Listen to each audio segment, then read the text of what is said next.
award-winning Ball Game Blitz Sports Network from Worthy Road Studios. Over 1 million views in 2024. We're where you need to advertise. Subscribe to our YouTube channel and join the over 5,000 subscribers watching local sports. The Jackson Rockabillys, Union University, Bethel College, Lane College, South Gibson County, USJ, and TCA. Multi-camera broadcasts, slow motion instant replay, on-screen scoreboard and graphics, and professional announcers. Thanks to our sponsors who make it all possible. The Ball Game Blitz Sports Network from Worthy Road Studios, the premier sports broadcast network in West Tennessee. Kaufman's is proud to offer the Maven Furniture Collection. Amish-made in America, Maven is a third-generational, family-owned business that makes beautiful, solid hardwood furniture, customizable with multiple wood species, finishes, and hardware selections available. Fine furniture is an art. If you appreciate the very best, we invite you to create your own masterpiece that you and your family can enjoy for years to come. Kaufman's, relax your home. Downtown is thriving and the Blacksmith Restaurant is leading the pack. From the rustic dining room to the unmatched patio, eating local with family is what we're about. Live local, eat local, relax local. Buy a car in your bikini. Buy a truck in your jammies. Buy an SUV in your, well, no matter what you're wearing or not. Shop JonesChevroletHumboldt.com with the area's largest used car inventory.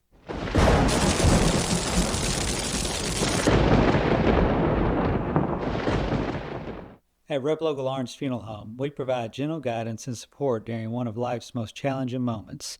Our dedicated team is here to help you create a meaningful and personalized tribute for your loved one. From arranging heartfelt services to handling all the details, we ensure every aspect is taken care of with the utmost respect and compassion. Trust us to be there for when it matters most. Call 731-783-3026 to speak with one of our experienced funeral directors. Rep Local Lawrence Funeral Home, a tradition of caring since 1925.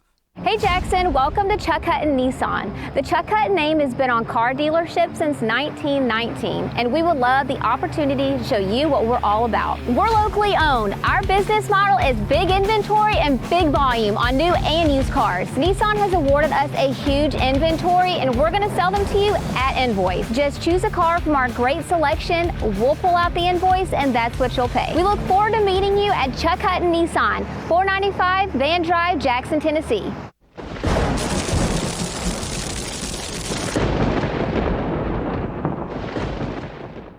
Let me tell you about the American dream. In 1974, I had $425 to my name.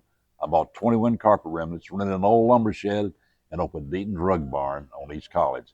I worked long hours with hope of taking care of my family.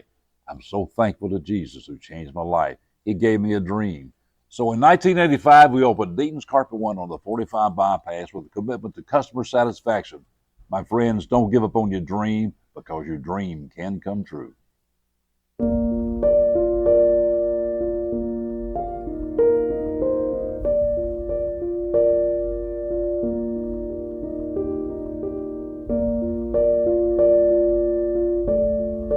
In these uncertain times, there are certain things you can still count on.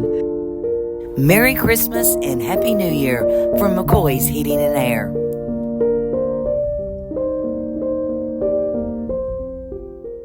Downtown is thriving and the Blacksmith Restaurant is leading the pack. From the rustic dining room to the unmatched patio, eating local with family is what we're about.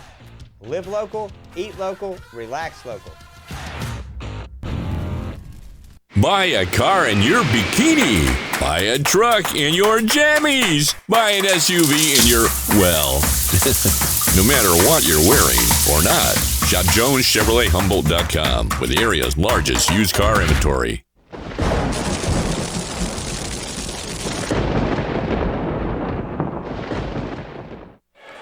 Live from South Gibson County High School, the Hornets' Nest. It's Hornet and Lady Hornet basketball, and tonight we have got a slobber knocker, maybe a white knuckler.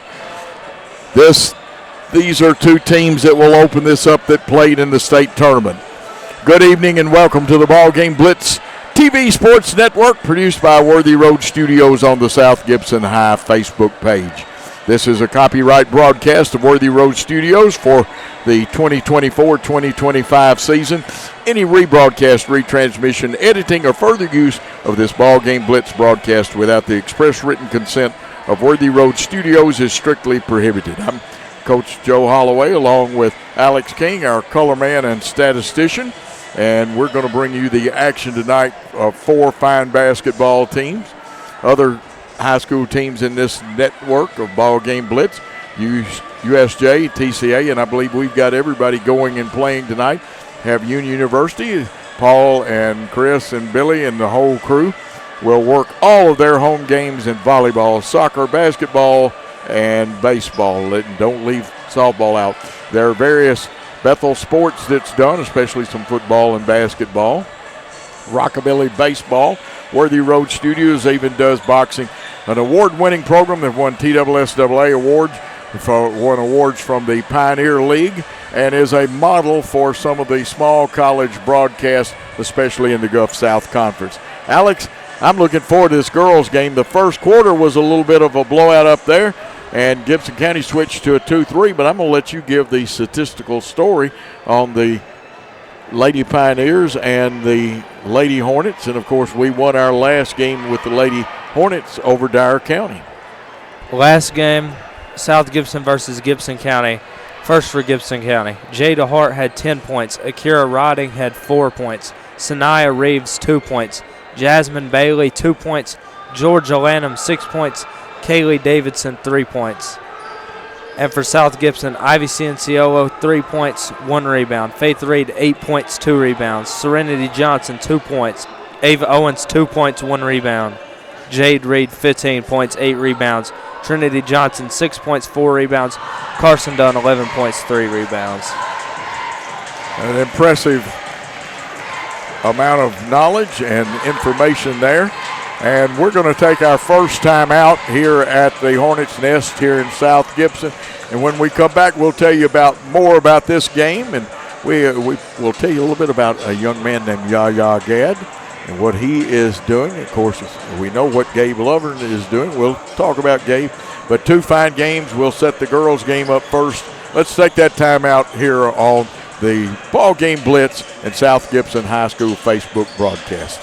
At the Willows, we believe that your loved one should feel at home. Our boutique assisted living community provides top-tier, personalized care in a comfortable and welcoming setting. With the support of trusted physicians, nurses, and staff, we ensure every resident feels cherished. Learn more at willowsofjackson.com or call 731-207-0686. That's 731-207-0686. The Willows, because family matters.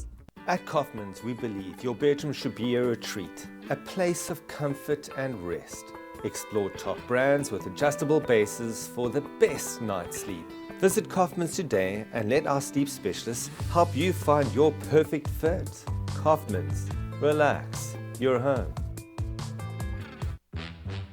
Beauty House Social, Jackson's premier blowout bar and full-service salon and med spa. From lashes and facials to cosmetic injections and lasers, we have it all. Let's be social. Downtown is thriving and the Blacksmith Restaurant is leading the pack. From the rustic dining room to the unmatched patio, eating local with family is what we're about. Live local, eat local, relax local.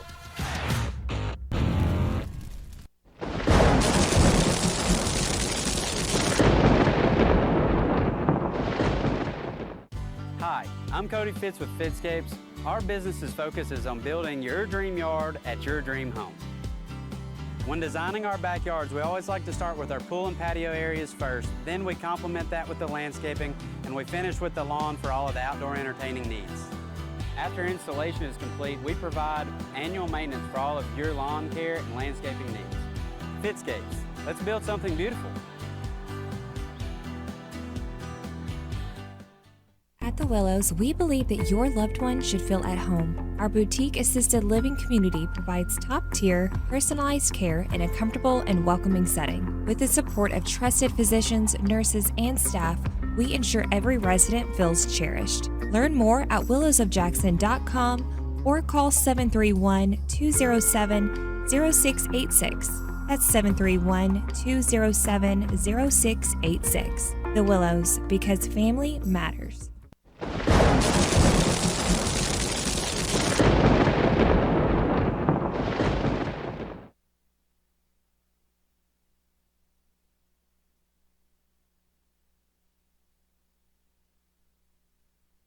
And we are back here, and I'm going to do a little quoting of a young man that I have a lot of admiration for, does a good job, and that's the editor of the Mirror Exchange and all of the other papers in that network of newspapers. I'm just going to go ahead and tell you that I'm quoting his little blurb out of the Mirror Exchange. Gibson County 20-7 now at South Gibson. They're actually 20-5. 6 p.m. tonight, the Lady Hornets picked up their first ever win over Gibson County in the first meeting this season. That came on the road. Now they will try to do the same at home. South Gibson outscored the Lady Pioneers by 21 points in the first quarter, but Gibson County played with them the next 3 quarters. Gibson County has to avoid that bad start, and the Pioneers have a shot. Of course, Michael did pick South Gibson to win this game, and of course, we are the network, and we approve of Michael's pick. Let's just hope it's right, although you know that Gibson County, who expects to make it back to the state tournament, just like we do here at South Gibson, will come in here tooth and toenail, probably see a lot of 2-3 zone. There will still be some man-to-man. They'll try to keep us off balance.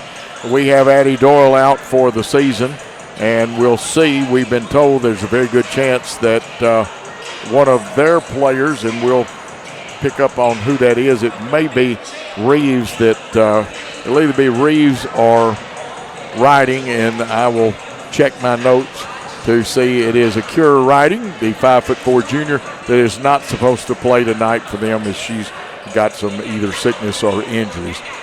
Alex, any quick thoughts for our fans or anything that you think they should be looking for in this game? Some stats last game versus Dyer County.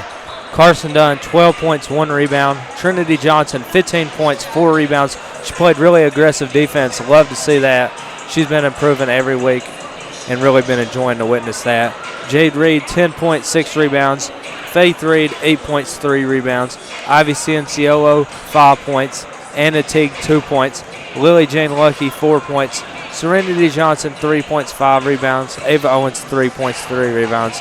They had 22 rebounds as a team, 13 team fouls, 7 turnovers, and they shot 18 for 27 from the line. The final score was Dyer County 26 and South Gibson 62. And something we wanted to mention, Yaya Gadd has committed. Now, that doesn't mean he's signed because he's got another year of great South Gibson County High School football to play for us. But he has committed to SMU. And, of course, Gabe Lovern signed earlier in the year with Tulane. Looking forward to following his career down there. And we've got other young men that are being looked at by schools. We're going to have a good football team. I've received the baseball schedule, the official one. We're going to be doing some games on Worthy Road Studios and the South Gibson High Facebook of baseball, softball, and men's soccer. We did the ladies' soccer, and what a great soccer team we had there. But we're going to be doing baseball, softball. How many, I don't know yet. Stay tuned to this network and the school's athletic pages. And don't forget, South Gibson has an app. I think we've got a play coming up here at South Gibson. Tell you what we're going to do. We're going to take a timeout, and when we come back, we'll just about be ready to set things up and carry you straight into the player introduction. Let's take that timeout. Great American Sports. Make sports an addiction. Located at 125B Old Hickory Boulevard, East in Jackson. We specialize in teen sports for youth leagues, schools, and churches. We can embroider and screen print team uniforms. We also have sports equipment, Under Armour, and Adidas clothing, and anything else you need for your teen sports. You can email or call us for all your teen sports needs. Great American Sports. Make sports an addiction. Beauty House Social. Jackson's premier blowout bar and full-service salon and med spa. From lashes and facials to cosmetic injections and lasers, we have it all. Let's be social. Buy a car in your bikini. Buy a truck in your jammies. Buy an SUV in your, well, no matter what you're wearing or not. Shop JonesChevroletHumboldt.com with the area's largest used car inventory.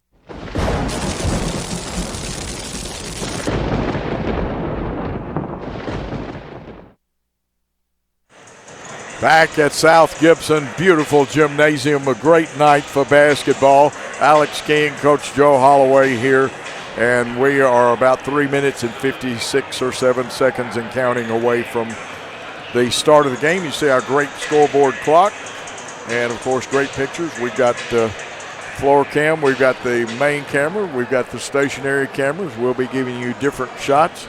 This game is for pride. It is non-district. Both teams come into this contest with 20 wins. The Lady Pioneers got beaten the other night by the Westview Lady Chargers, and you can see the officials going to center court to talk to the team captains. IBC and CLO will represent us being the Lady Hornets of South Gibson. And I'm not sure they've got the numbers on, and you do so many games that sometimes numbers run together. Once they pull it off, you got to look at the numbers, and you can put that together. See our team warming up, taking their shots. Both teams just going through their shooting. If you watched earlier, you saw the great action out of the shell drills and different dribbling drills they had. And you see down there Jade Reed feeding Carson Dunn, stepping in from out of bounds like some of our out of bounds plays are running. Jade, a very unselfish young lady, and she's helping her teammate out. And that's what it's all about, being a teammate. Very unselfish of her, but we've got a lot of fine girls, just as Gibson County does. Coach Mitch Wilkins for them. And Mitch has been a coach for a while. Katie Embry has been a coach at several schools. Likes it here, and I have had a chance to observe Katie when I lived in Middle Tennessee. She did a great job. Wherever Katie Embry goes, she does a great job. Of course, our athletic director is Mark Dunn, who's also an assistant principal. And, of course, our principal is Phil Rogers. We're going to take a timeout, and when we come back, starting lineups here on the Worthy Road Studios Ball Game Blitz in South Gibson, game of the night. At the Willows, we believe that your loved one should feel at home. Our boutique assisted living community provides top-tier, personalized care in a comfortable and welcoming setting. With the support of trusted physicians, nurses, and staff, we ensure every resident feels cherished. Learn more at willowsofjackson.com or call 731-207-0686. That's 731-207-0686. The Willows, because family matters. Hi, I'm Cody Fitz with Fitscapes. Our business's focus is on building your dream yard at your dream home. When designing our backyards, we always like to start with our pool and patio areas first, then we complement that with the landscaping, and we finish with the lawn for all of the outdoor entertaining needs. After installation is complete, we provide annual maintenance for all of your lawn care and landscaping needs. Fitscapes, let's build something beautiful.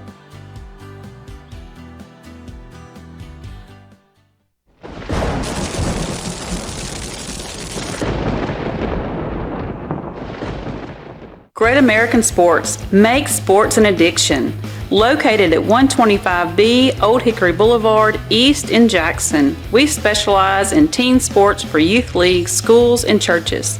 We can embroider and screen print team uniforms. We also have sports equipment, Under Armour and Adidas clothing, and anything else you need for your teen sports. You can email or call us for all your teen sports needs. Great American Sports. Make sports an addiction. Personalize your style at Kaufman's Design Center. From fabric to finish, you choose the details so it's made to order just for you. Consult with a Kaufman's Design Team expert today. Relax, you're home.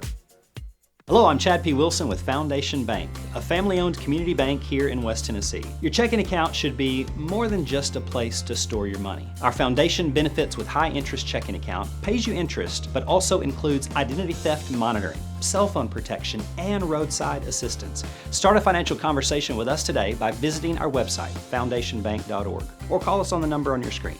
In the meantime, God bless you. Terms and conditions apply. Foundation Bank is a member FDIC and an equal housing lender.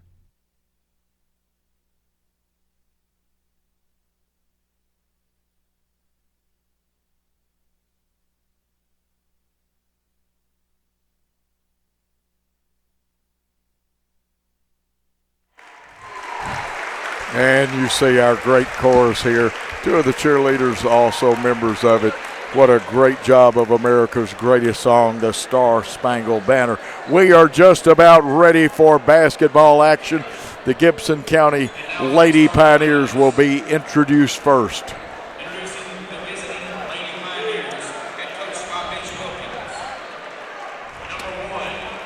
Starting 5'6.5" freshman Jada Hart wears number 1. Number 4, Sanaya Reeves. She wears 4. She's 5'11". She is a junior. And wearing number 14, 5'9", a senior, Georgia Lanham. And wearing number 21, a 5'7" senior, Emily Skinner. And wearing number 35, a 5'10" senior, Kaylee Davidson. And now the lights will go out, and it will be time for the South Gibson Lady Hornets, coached by Katie Embry.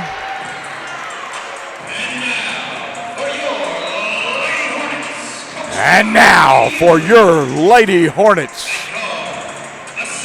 A guard, she's a senior, she wears 0. Ivy Ciancillo.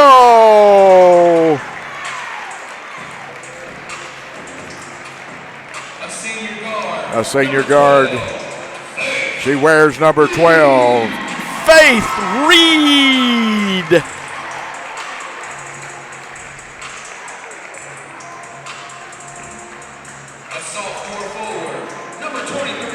A sophomore forward.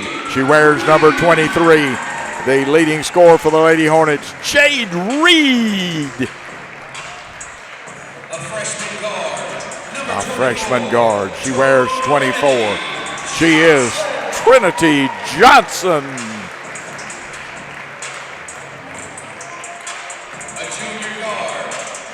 A junior wearing number 33, the assist leader for the Lady Hornets, Karsten Dunn. And, of course, head coach Katie Embry. She's assisted by Preston Embry and Heather Allen. Coach for the Lady Pioneers, as we've told you, Mitch Wilkins, assisted by Heather Scruggs, Annie Bass. And we are just about ready for action. Great boys game coming up after this one.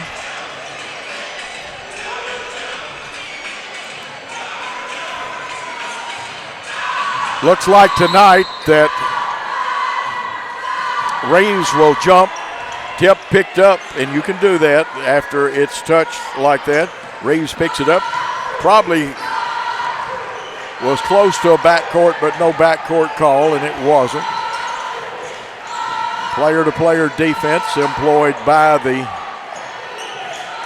Lady Hornets. Pass into the high post, the kick out by Lanham. The drive up, left short, rebound. Chairman of the boards, or chair lady of the boards, Jade Reed brings it down the floor herself. Looks like the 2-3 zone is going to be employed with the very loose and flexible. The corners on that zone will bump back down after they come out and pick shooters up. Sometimes if you can go with a fake, go straight to the short corner, it helps. Faith comes under, head fake done. Wanted to pass. Loose ball picked up. It'll be a jump ball. It'll belong to the Lady Hornets as Gibson County was declared the winner of that first tip. Fast start, but with no points. Alex? It has been. They're coming out the gate playing defense. The 1-4 setup, the pass into Reed. We won't get a shot off of it this time. Ciancillo shot. It's straight enough, but comes off. Rebound picked up by Gibson County, and this looks like Jada Hart, the freshman point guard. There she goes. Ciancillo almost with a steal. She'll put the pressure on you. 35 is Kaylee Davison to inbound. They start to run a stack, but we don't bring the pressure out full. This looks like a zone. We're going to trap out front, try to cut the wings. She'll step through it. Pass gets to Lanham.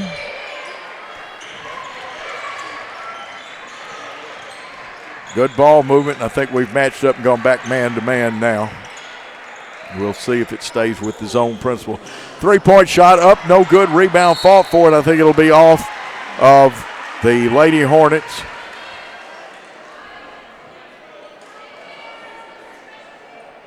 Hart, the freshman, to inbound the ball. They get in a box. Let's see if they screen across, screen up. They set a X screen, some people call it. It's just a back pick. Throw it into Hart, and she can shoot that three. Back to Hart, as you see. A lot of action. Keep an eye on the post. There's a lot of hand action and body action in the post area. Good defense so far by the Lady Hornets. They feed inside. It's knocked away, but picking it up and blocked out of bounds. That was Trinity Johnson with the block, Alex. It was. It has been 2 minutes, and nobody has got a good shot off. Both defenses are playing really good. They run a two-man stack. There's several things. Put shooters in both corners, and the ball may have something on it. They may want to. They're getting another basketball, so something may be wrong with that one. Not being down there close enough, I wonder if they put the boys' ball into the game. That has happened before.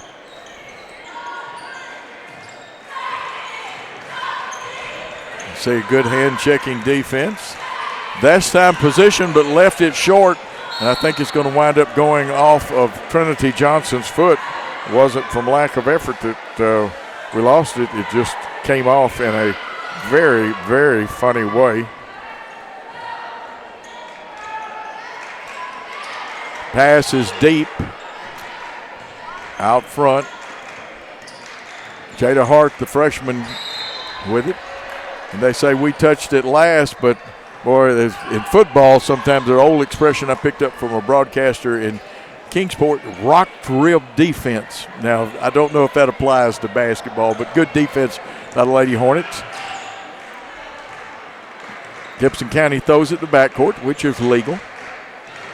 Plus, Hart had established her position to make it legal there. You can't jump across the line, catch it in the air. Then it's a backcourt head fake. We buy it and get in the paratrooper club. Rotation was not good, but again, they missed the shot. Reeves' shot came off the backside of the magic square. Here's Faith Reed quickly down the floor. Good transition defense back into the 2-3 zone. Nice pass, great assist. Jade Reed gets the first points of the game. It's 2-0 Lady Hornets. Trinity Johnson picks Hart's pocket, goes in, lays it up, and boy, just like that, it's 4-0. I think turnovers were a problem in the first quarter of the last game with Gibson County, Alex. They were. Here's a pass ahead, and it's going to go out of bounds, and there's a quick turnover. What's the turnover count for Gibson County? That's turnover number 2. Just 2, but both of them are costly.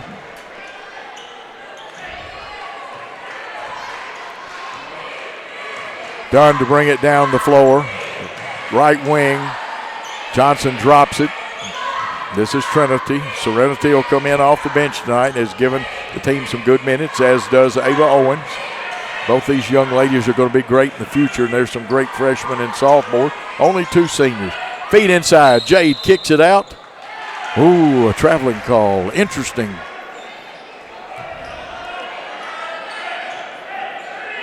So a turnover, Gibson County, or South Gibson. Again, the pressure, boy. C&CLO is everywhere. Here comes the trap. Let's see if they can step through it. Wow, okay. Interesting again. They call a hold. And that's what, the first foul of the contest. It is, and it will be on Ivy C&CLO. Ivy C&CLO, hustler all over the place. She'll just flat get after you. She'll make you have the most miserable night of your life if she can. And she does it legally. That's what here's the steal. C&CLO up and in. And Coach Wilkins calls a very good timeout. He's a great coach.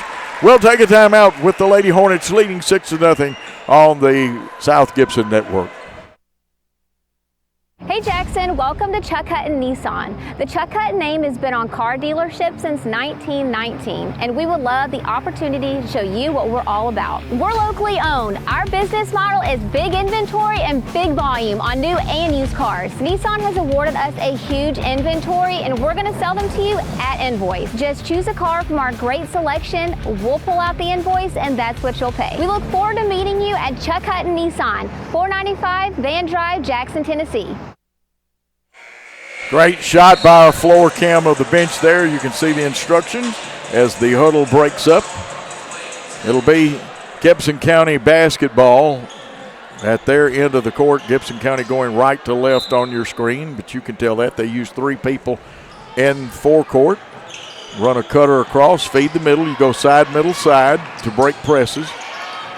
Now the clear outs are good against run and jump sometimes, but you better have your receivers looking for the ball. Hart wanted to drive. Oh, tough call, but a fair call.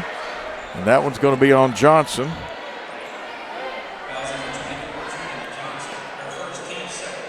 Alex, the old-fashioned line there, and when you get a chance, jump in and give the count. A little bit different breakout of it.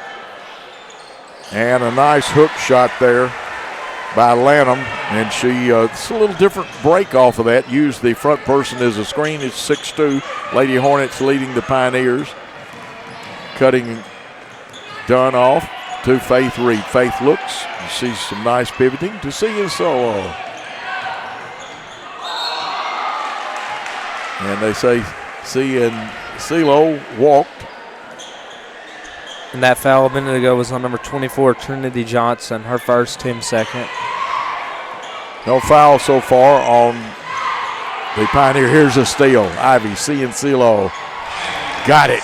Shot it, got it. She's got 4, and it's an 8-2 lead. Lots of pressure.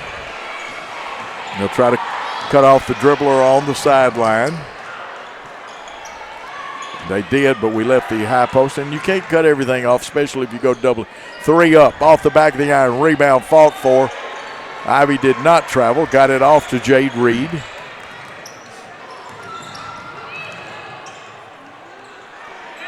Hart stops the dribble. Cianciolo picks up and takes the point.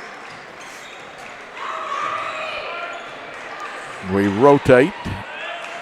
Go to the high post to Reed. Nice high-low feed. Reed to Reed. It was Jade to Faith, if you want to say it that way, and Faith gets 2. 10-2 your lead. You can see on the Worthy Road scoreboard. Good rotation. We've got to hustle because they moved the ball, they being the Lady Pioneers, out of it quite well. Skinner's pass over to a 3-point shooter. That was Davidson, and we get the rebound. Faith Reed brings it down the floor, gives it Dunn, started to crank it up. Hart jumped out there.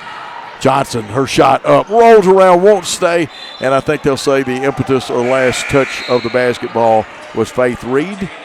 Serenity Johnson coming in, Ava Owens. That'll give fresh legs out there.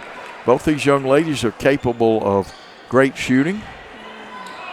Just freshmen, that's what's encouraging. No seniors on the floor right now for the Lady Hornets. Hart hits by, Johnson catches up.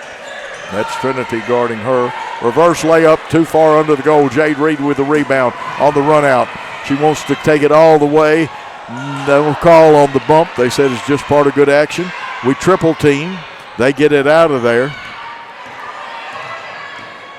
No problem getting it across, although that's a dangerous place to stop. He didn't get across till the 9 count.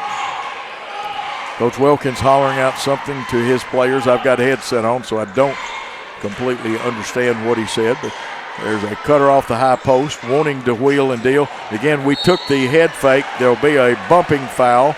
There'll be a 2-shot foul.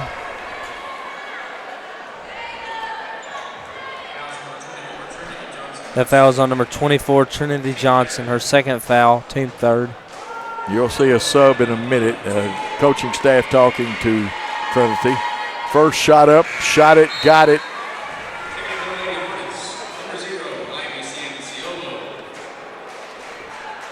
Cianciolo back into the ball game.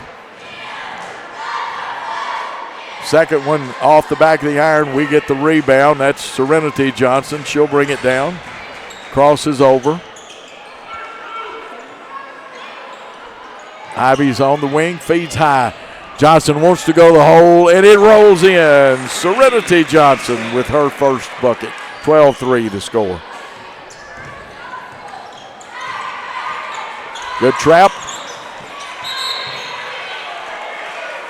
And some of the fans thought maybe it belonged to the Lady Hornets. I think the official had pretty good positioning. With a little pressure, we are playing behind on one receiver. Skinner's got it. She's trapped. They get into the high post. We're a step late getting there. Reeves shot blocked very cleanly. It'll be out of bounds to the Gibson County Lady Pioneers. Let's see what formation. They change formation. We go 1-4 low a lot. There'll be a stack on one side, kind of a triangular with a shooter popping out to the side. Davison's three off the back of the iron. Rebound. Didn't get Reeves blocked out. She's going to have a chance for an and one or an old-fashioned three-point play. That foul is on number 14, Serenity Johnson, her first foul, team fourth. An important item for Gibson County. They have no fouls. Shot it, got it, completes the old-fashioned three-point play. It's a 12-6 lead in favor of the Lady Hornets over the Lady Pioneers with 37 seconds. See if the Lady Hornets hold it for one last shot. South Gibson looking, got Owens left wing. Seeing Ciolo on the right wing. I've had a frog in my throat a couple of times. Somebody come and get that frog away from me. I left my throat spray at home. Some nifty ball hand. Now you got to start your offense. Here we go. Into the high post. Johnson looks. Kick out. Three-pointer was coming up. Side step. Dribble. Shot off. Rebound. Belongs to Davison. The time will run out. And this quarter will end with South Gibson County 12 and Gibson County 6. Let's take a timeout on the South Gibson and Ball Game Blitz Basketball Network. Hi, I'm Cody Fitz with Fitscapes. Our business's focus is on building your dream yard at your dream home. When designing our backyards, we always like to start with our pool and patio areas first. Then we complement that with the landscaping, and we finish with the lawn for all of the outdoor entertaining needs. After installation is complete, we provide annual maintenance for all of your lawn care and landscaping needs. Fitscapes, let's build something beautiful.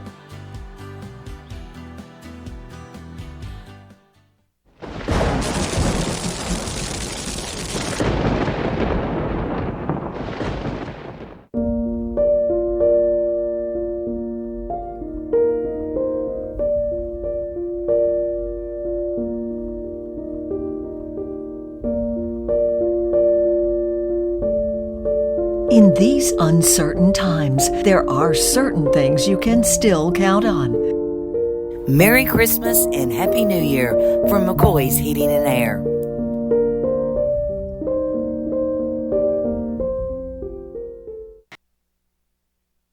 We are back, and I see I see that Gail and Larry Bailey are covering this contest.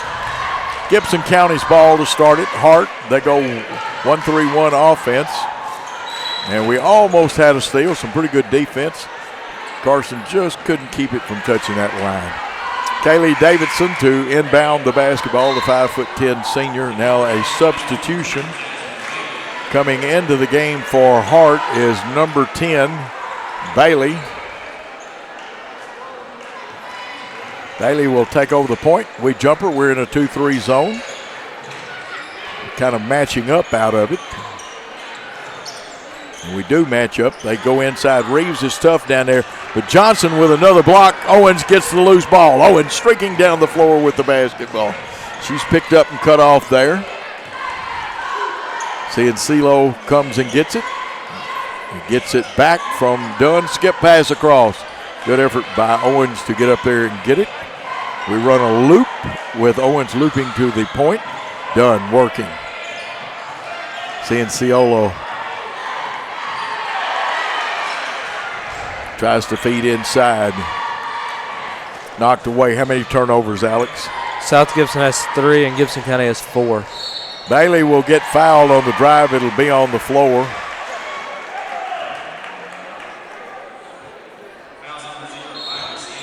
Fouls on number 0, Ivy Cienciolo. Her second foul, team first.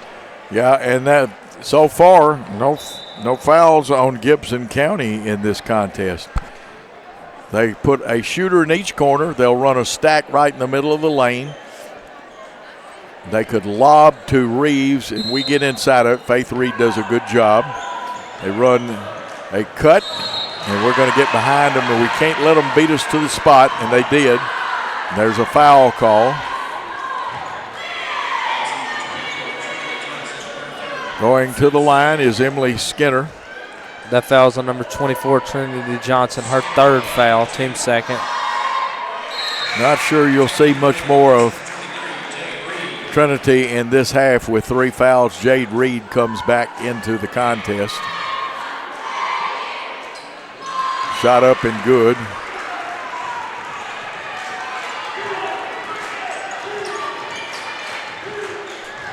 (12-8) the score.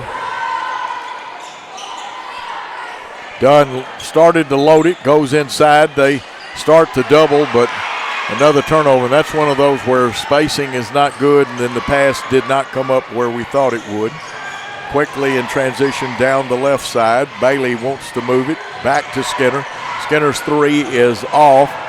Nice effort by Faith Reed. She'll get trapped, gets it out of there. Here comes Dunn. Head up, looking for a receiver. She's picked up out front. Johnson wants 3. It bounces up, no good. They finally controlled the rebound. That looked like Georgia Lanham that controlled it. To Bailey. To Skinner. Skinner wants to attack the basket. And I think they're going to get Faith Reed with a block. She had a little hop step in there, or a little movement. And that's why they call the blocking foul. It is on number 12, Faith Reed. Her 1st foul, team 3rd. And right now, Gibson County kind of taking it to us. That helps, though, when they're missing free throws. Skinner's now 2 for 3 from the free throw line. Second one, shot it, got it. She's 3 for 4, and this is a 3-point game at 12-9. Lady Hornets leading. Going against the 2-3 zone into the high post. Kick out to the wing. Johnson wanted it. Was going to make the bounce pass. We pick it up. Jade Reed, hustle play there. Sure she'll get some hustle points for that one. Turnover again. And we're trying to get the pass by them.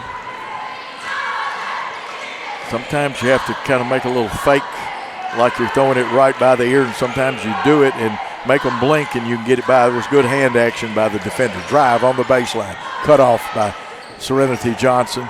Cienciolo, nobody touched it. We're playing basketball.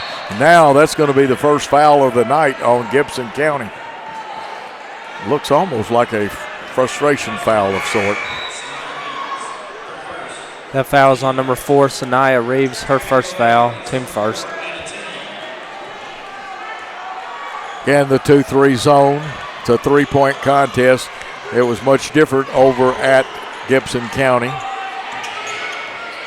We've not hit a 3 yet, and we're looking to. They play their outside people wide so they can hustle and get to the 3-point shooters. Certain shooters are kind of marked. We go in high, about an 8-footer, rims off. Reeves had the rebound, gives it to Bailey. We'll slow her up, but she finds the Davison on the left wing. Turnover again. That one was just Gibson County couldn't get the handle on, and Dunn's got it, bringing it down the floor. Reed in the high post.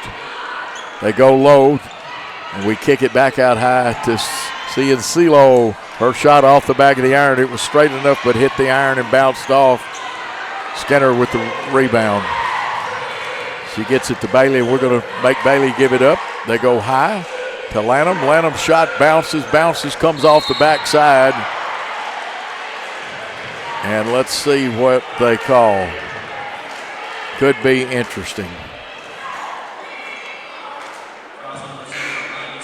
Fouls on number 0, Ivy Cienciolo. Her 3rd foul, team 4th. And that's an item. You've got 2 of your starters with 3 fouls here early in the second half in a tight ball game.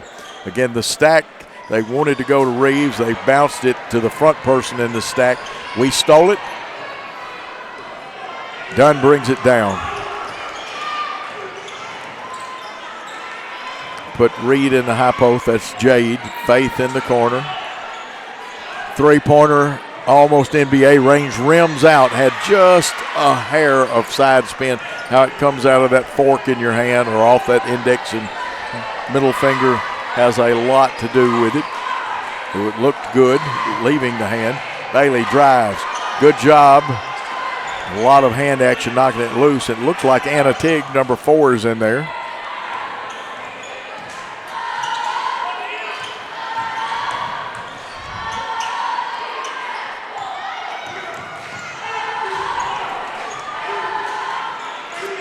Good action done on the point. And they're going to make sure they know where she is at every second of this ball game. And to Reed. See if Reed goes to work. No, she goes left wing with it. It's knocked away, picked up Faith Reed. The kick out. Owens wants 3. Just hits the front of the rim. I know Ava would love to get that shot just over that rim because she is a good shooter.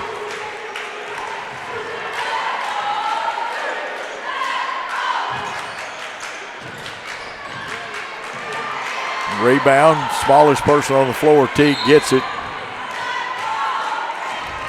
There is timeout on the floor with the score holding at South Gibson 12, Gibson County 9. We'll be back after this. Buy a car in your bikini. Buy a truck in your jammies. Buy an SUV in your, well, no matter what you're wearing or not. Shop JonesChevroletHumboldt.com with the area's largest used car inventory.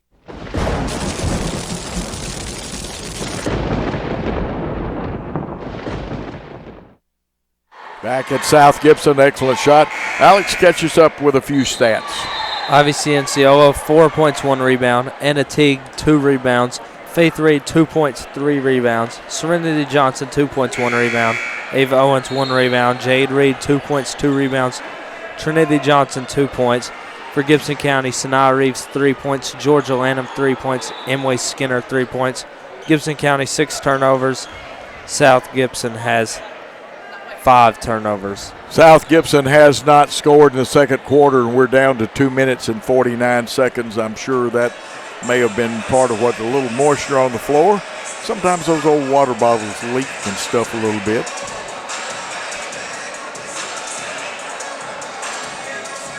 Of course, you try to keep your players where they're not drinking out of the same water bottle. They want to use their own water bottle, whether they own them or the team brings them. Some, in my case, and Mr. Oman didn't like it, but I had my water bottle filled with Coca-Cola back in the old days, which at that time those coaches thought you couldn't drink Coca-Cola or milk because it'd take you in, and Coca-Cola supposedly wasn't good for you. I loved it, gave me a little extra sugar in there and energy. Like I said, Gail and Larry Bailey here tonight covering it for the Mirror Exchange.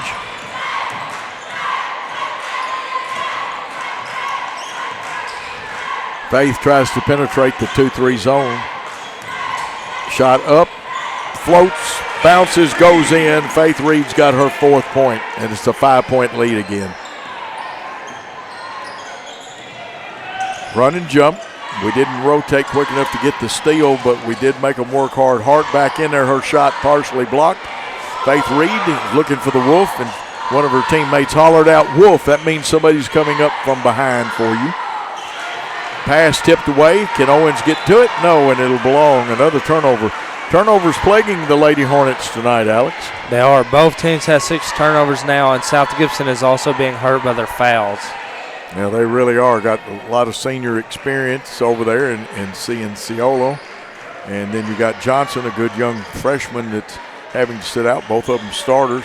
There's the curl cut, and they may get Faith was just a hair, I think the official felt like, behind and reached in. Let's see who they called it on. It is on Faith Reed, her 2nd foul, and that's the team 5th. That's not a good thing. That puts Gibson County in. Sending to the line is Davison. She has not scored tonight. She'll shoot 2. As a matter of fact, they'll shoot 2 the rest of the quarter.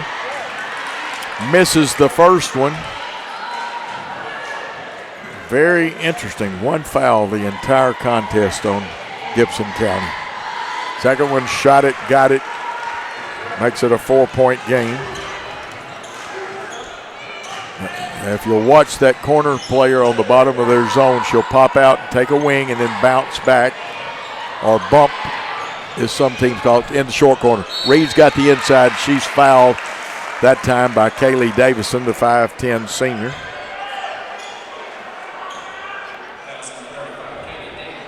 That is her first foul. Team second.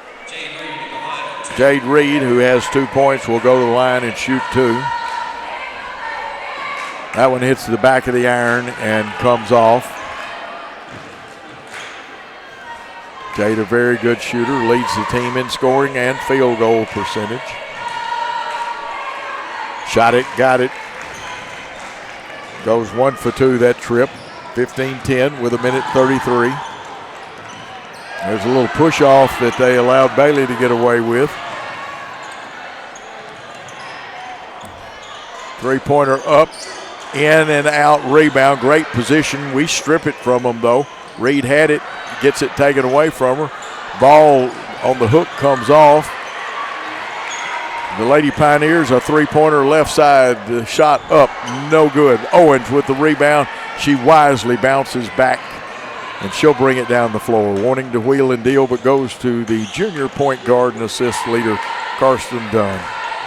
Left wing, bringing it back out into the high post. Yeah, there's got to be a foul there. You say, well, that was less than some of the rest, but you saw them gain an advantage and saw Faith actually bend back a little bit. Who was the foul on, Alex? That one was on Jasmine Bailey, her first foul, team third. And Reed wanted it, takes a dribble, kick out. Dunn from the left corner. 3 up, 3 down. Karsten Dunn's first points. She averages 8.5 points a contest.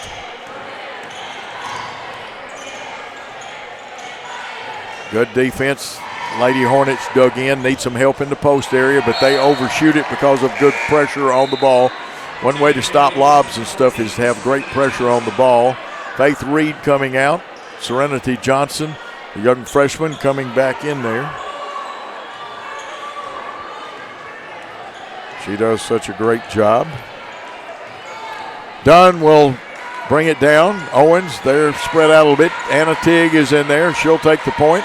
Dunn will go the left wing. 3-pointer up and down, dial it up. Serenity Johnson with her 5th point of the night. 21-10 to score. Still time to get a good shot. Gibson County fumbles it.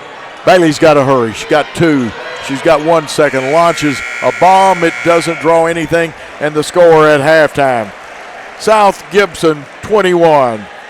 The Lady Pioneers of Gibson County 10. Let's take a timeout, and we hope to hear from Coach Drew Pirtle after this important timeout. At Replogle Lawrence Funeral Home, we provide gentle guidance and support during one of life's most challenging moments.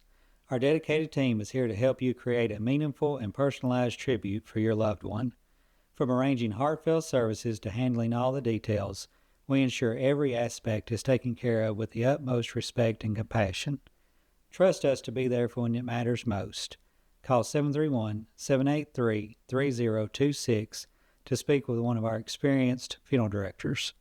Replogle Lawrence Funeral Home, a tradition of caring since 1925.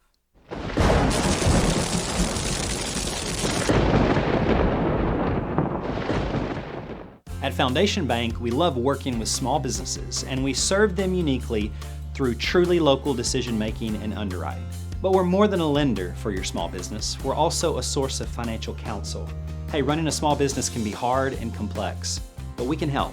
Let us learn more about your small business by visiting our website. It's foundationbank.org, or call us at the number on the screen. In the meantime, God bless you. Foundation Bank is a member FDIC, equal housing lender. Great American Sports. Make sports an addiction. Located at 125B Old Hickory Boulevard, East in Jackson, we specialize in teen sports for youth leagues, schools, and churches. We can embroider and screen print team uniforms. We also have sports equipment, Under Armour, and Adidas clothing, and anything else you need for your teen sports. You can email or call us for all your teen sports needs. Great American Sports. Make sports an addiction.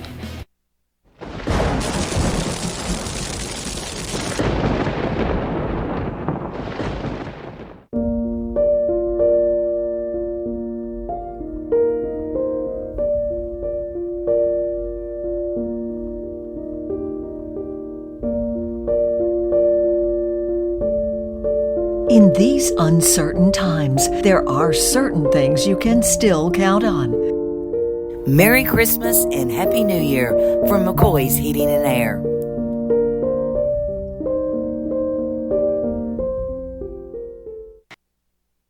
I'm privileged to be here with Coach Drew Pirtle, who has got to be right now the king of the close ball games. And Drew, let's talk about free throw shooting first.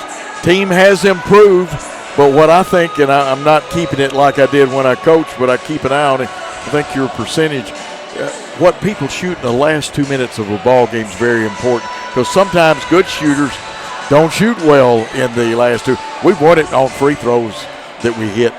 Yeah, we've done a really good job during this streak that we're kind of on of knocking down our free throws. Earlier in the year, we were leaving a lot of points out on the board, and we've really worked on not only just getting up a lot of free throws, but kind of changing the timing of when we get those free throws up. So trying to take a lot of free throws when we're tired, just trying our best to simulate some fourth quarter stuff, end of game stuff, putting some consequences on some free throws to try to simulate some pressure. But really just comes down to the guys really locking in and kind of embracing those high pressure moments and knocking them down. So, Coach, I've seen this. It's even improved. Our kids have always hustled. But right now, your kids are playing hard. They're playing smart, and it looks like they're having fun doing what they're doing.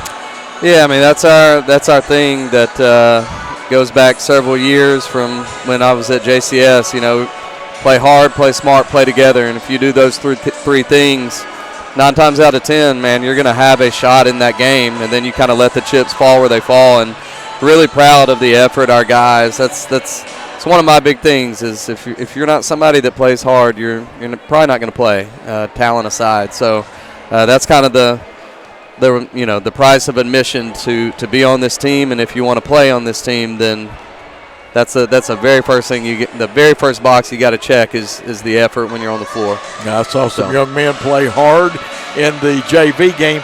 The thing people need to realize about JV games, they're for learning experience. Whether you win or lose. Now, you always play to win when you light it up, but you play hard, you improve, and learn something in a JV game, right? Yeah, it's a great time to work on some stuff for us as coaches to see which guys play well together, who has chemistry, maybe more importantly, who doesn't have chemistry, who kind of steps into leadership roles. A lot of other stuff you're looking at outside of X's and O's, but definitely also an opportunity to let guys mess up, make some mistakes, learn from those mistakes, and then hopefully fix the mistakes and then go make some new ones. Okay, tonight, last non-district game. Yes, sir. This is it, but very important. Talk about the importance of beating our cross-county rival. Yeah, I mean, obviously I'm new, right? This is my first year here, so I've got a new set of rivalries that I'm learning this year, but understand it's a big game for both the girls program and the guys program, and so it means a lot. It means a lot just in that sense, but also this is probably the most physical game that we played all year. Which, granted, at their place, part of that, the reason both teams were allowed to be physical was because of how the game was called. But maybe that happens tonight. Maybe there's a tighter whistle tonight. We'll see. But whatever it is, however the game is called, we're going to have to adapt to that. But one thing I do know about them, especially their bigs, their post players, they're really physical. They're very strong. And so we're going to have to really be locked in collectively to limit those opportunities around our rim. Absolutely. And again, as we say just about every week, we got to face a guy that's at least 6 inches taller than us. DeBerry had, 13, I think.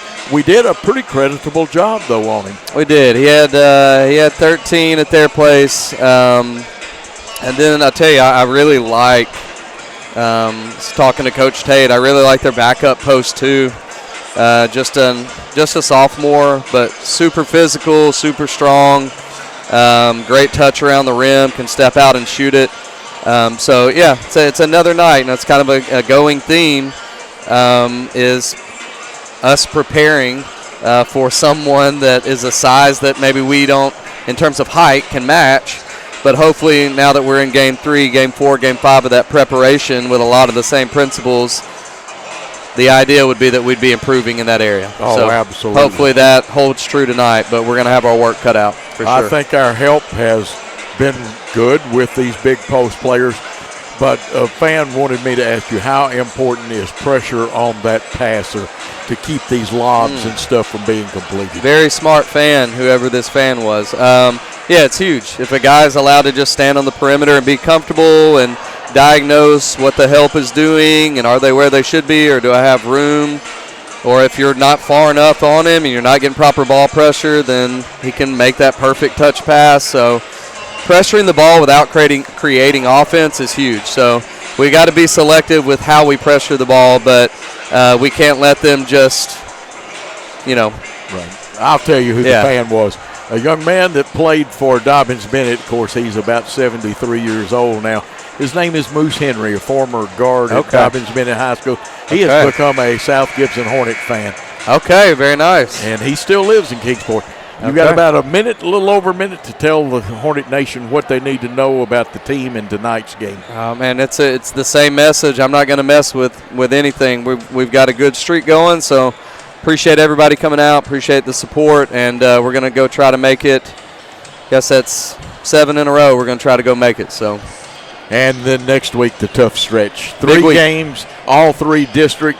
Got to make that long trip to O'Bine, where I think Ralph Turner's on his farewell tour because Ralph's retiring after this year. That's what I understand. I know Coach Hudson, the assistant coach, I think is he's I don't know if he's acting coach. I don't want to speak out of turn, but I know he's been kind of running things here lately and doing a really good job, and they're kind of the opposite. They don't have a huge big, but they can all shoot the lights out. They can all handle the ball and all have really high basketball IQ. So a little quick history. Sitting over at the table doing the game for 93-7, Robin Cood, who is one of the 3 greatest shooters in the history of O'Bine County High School. They had to ice his arm down after games, and he'd come across the half line shooting, but he hit him. Hey, man.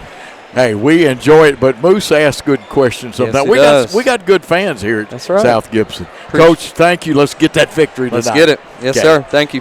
There he is, one of the fine young teaching coaches as well. He's a good bench coach, and Coach Drew Pirtle, and we'll get to see the Hornets after this half of play. Clock runs down with the Lady Hornets leading 21-10, a little more low scoring because we had 22 points in the first quarter.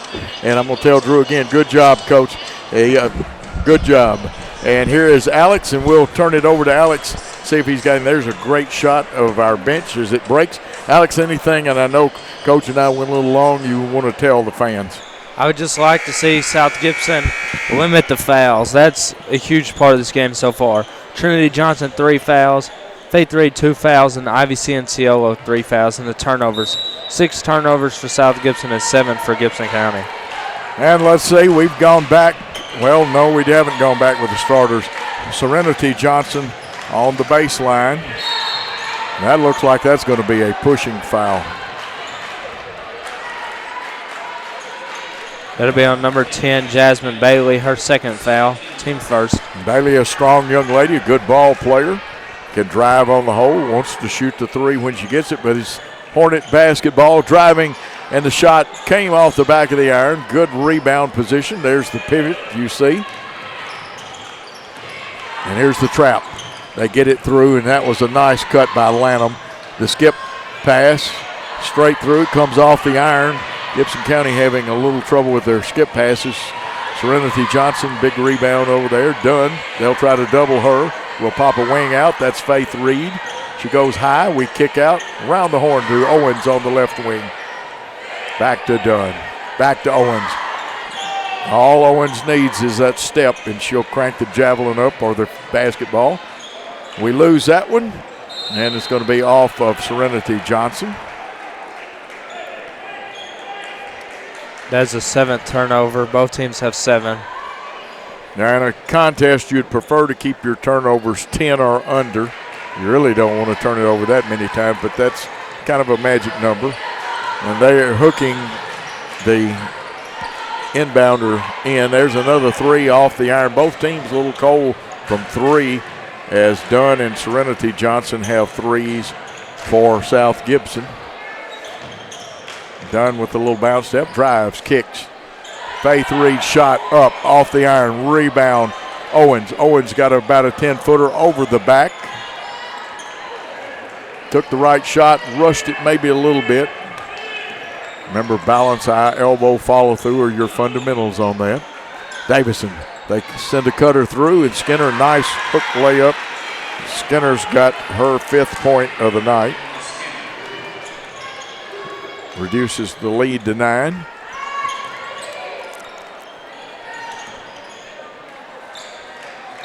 And they're going to get a foul that time. Pretty good position.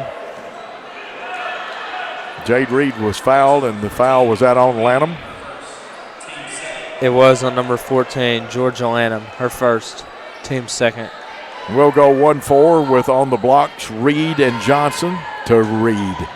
About an 8-footer. Oh, comes off, and the rebound by Kaylee Davidson to Bailey.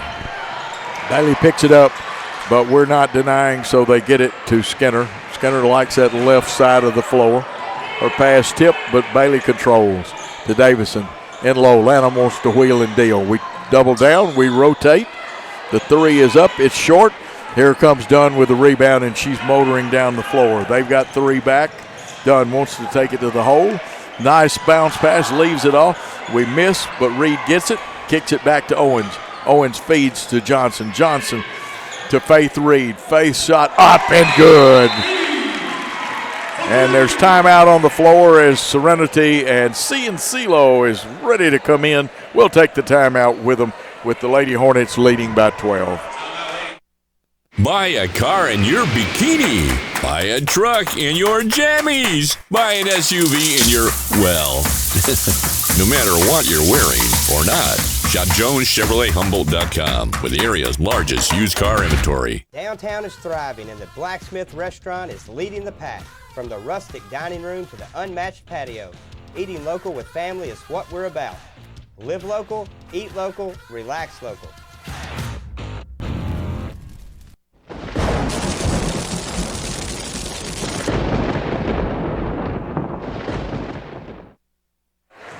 And we are back after hearing from some of our good friends. I believe the Blacksmith, go by and see in Sulaco, but also one of our new sponsors. And Alex will tell you more about them. Kaufman's Furniture, and he's got a whole list of them. Support these people. You get these games for free. The National Federation will charge you a fee every month to watch these contests. Worthy Road Studios in South Gibson on the South Gibson Facebook page. Ball belongs to the Pioneers, or Lady Pioneers. They'll use 3 to break the press in backcourt. Skinner's got it. She'll bring it to the right side. She usually goes down the left side. We trap from behind, but they get it out. We rotate. Bailey brings it. Reeves wanted to wheel and deal, goes inside. Good positioning and a good layup. Lanham, when she gets positioned down low, she's very good. I've got her with 5, Alex. She does have 5. Ivy and CeeLo back in there. Ball on the left wing. We've got a triangle form there. Let's see, we couldn't go inside. We cut, rotate. Nice shot, but it was a little flat. Didn't get over the rim. Ivy wisely backed off. She could have picked up a foul then, but backed off. It's a 10-point game. Bailey wants to go. Shot up, blocked, rebound, or picked up the block shot IBC and CeeLo. And a pass ahead and an unforced turnover, Alex. It is. That is number 8 on the game. And got to be careful with the fouls. Ivy is reaching in, and you do not want her to pick up that 4th foul.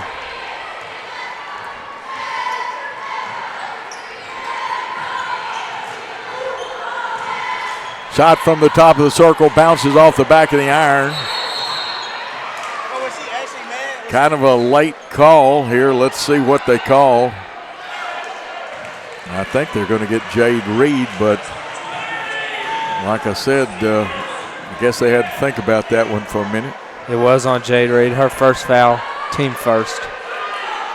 3 across where the blocks are, 1 in the lane. They run a little screen and they went out of bounds, and you could not give the girl that ball. But we lost Skinner, and she cut to the basket, got it, and gets her 4th point of the quarter. Also her 7th of the game, and this is an 8-point game.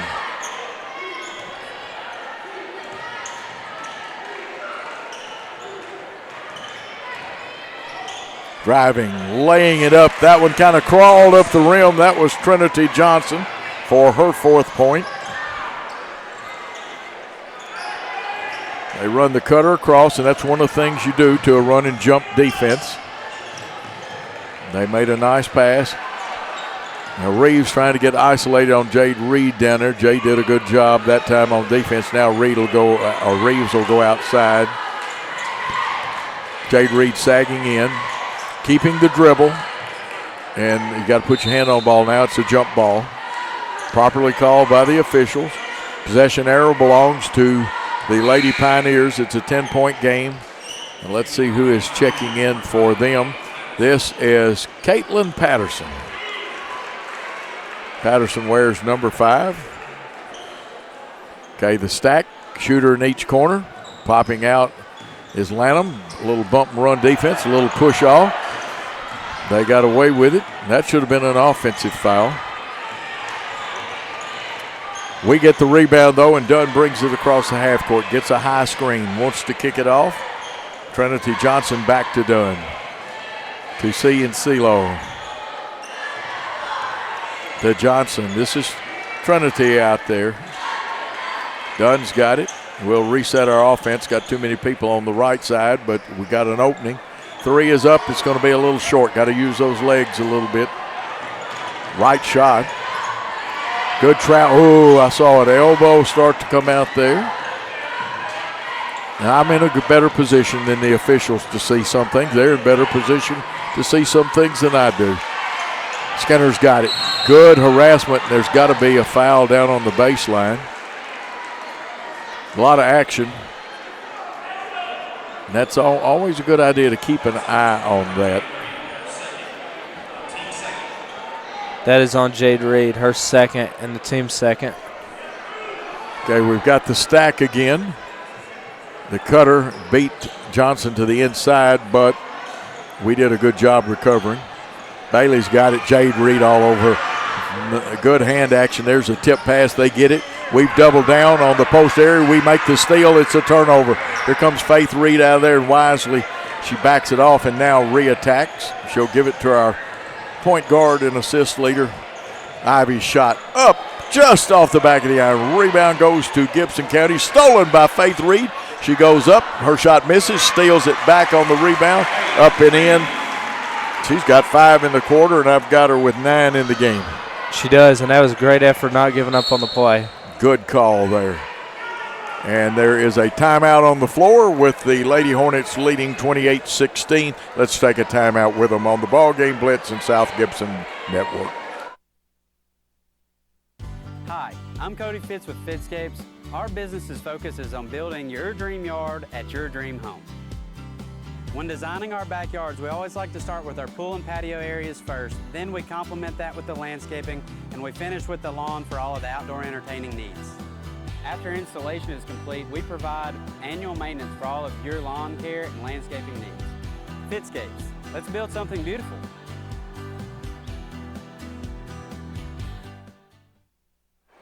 Back at South Gibson after a timeout. 28-16, Lady Hornets lead the Lady Pioneers. Alex, any stat that the fans should know about? I would just like to say again that the turnovers, don't let them pile up because both these teams can take advantage of it. Both these teams are great teams, and the fouls have been better this quarter, but you're still high on fouls. Ivy with 3, Trinity Johnson with 3, and Jade Reed with 2. And the leading scorer is Faith Reed with 9. I know Coach Ellis has got a soccer season coming up. Coach Ben Johnson has spring football practice coming up. Looking forward to Hornet football next year. You see the inside, nice pass off, good cutter, refoul. Got to play 7-11 stick up just like you're in the old movie Fast Times at Ridgemont High. You get those hands high, stick them up. You don't foul that way, but it's going to be a 2-shot foul. That foul was on number 14, Serenity Johnson. Her second foul, team third. It's now 28-17. Make it 28-18, a 10-point lead. 2 free throws by Shania Reeves, who averages 12 a game for them.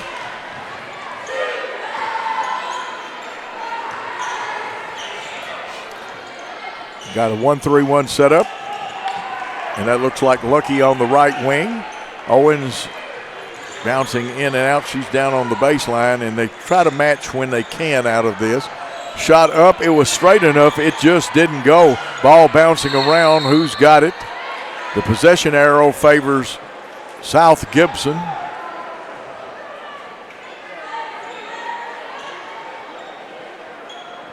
Gibson County has not come out of that 2-3 zone all night. And again, they do a little matching out of that. In the corner, Lucky wanted it. She's in there. Her shot comes off the back of the glass.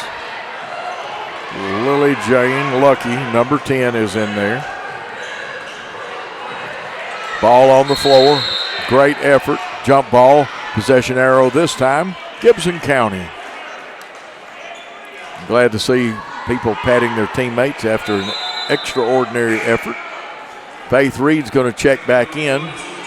Owens out.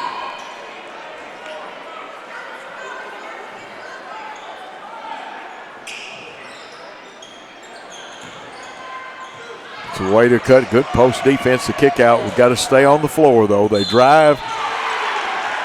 Interesting call on the foul. It'll be 2 shots. And it'll be on Serenity Johnson. That is her 3rd foul. And that is the team 4th. First shot up and good. That is Patterson. Caitlin Patterson. Second one, shot it, got it. She hits 2 and brings her team back to within 8 with 27 seconds and counting. Another turnover, that time with the hands high. Let's see if they drive it to the goal. Shot missed, and actually, I'm not sure. They said somebody touched it before, but the girl coming in from out of bounds touched it before the other touch, and you cannot do that. 5 seconds, 3-pointer launch coming off the iron. Rebound up, no good. Johnson got the rebound, and that'll end the quarter with the score. South Gibson 28, Gibson County 20. Let's take that timeout. Downtown is thriving, and the Blacksmith Restaurant is leading the pack. From the rustic dining room to the unmatched patio, eating local with family is what we're about. Live local, eat local, relax local. Buy a car in your bikini. Buy a truck in your jammies. Buy an SUV in your, well, no matter what you're wearing or not. Shop JonesChevroletHumboldt.com with the area's largest used car inventory.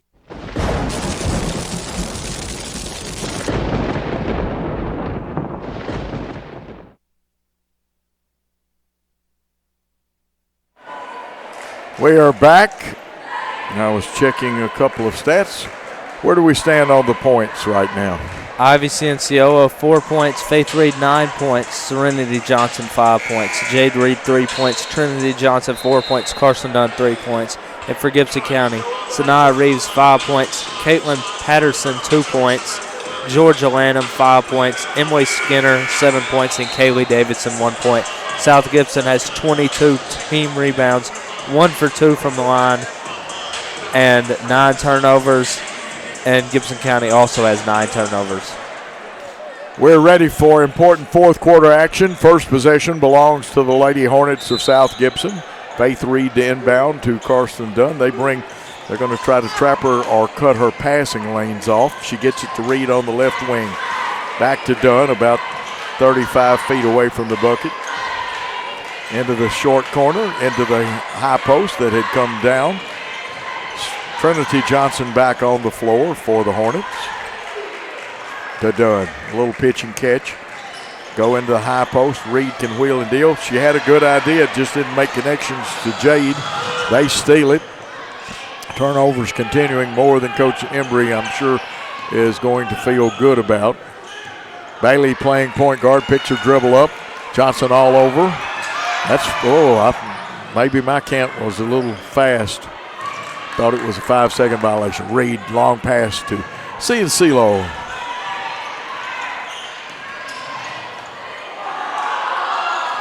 Ivy gets it back. Down to Johnson on the baseline. Short corner to Reed to the high post. That's open, but we leave it short. We've kind of short-armed a few balls. Reed hustles. That's Jade Reed hustles to Dunn. Shot. Idea was good. Wasn't up strong enough to go in. It'll belong to Gibson County on a team rebound. There are individual rebounds and then there are team rebounds. And it looks like Hart, the freshman, is ready to check in. We cut one passing lane, but they have 2 receivers and we couldn't guard both of them. Pass in the high post, knocked off. And I'm going to tell you what, hustling, floor burns, everything. There's got to be a foul there, but that foul by, looks like Reeves, will let Alex tell you officially, may have saved a basket. That foul is on Sanaya Reeves, number 4. That is her second foul, and that is the team first. Jada Hart checking back in, and if I'm not mistaken, this young lady is very capable of dropping a 3 in there. Yes, checking back. She hit a 3 against us in that first contest. Still playing different versions of the 2-3, and there's a a travel.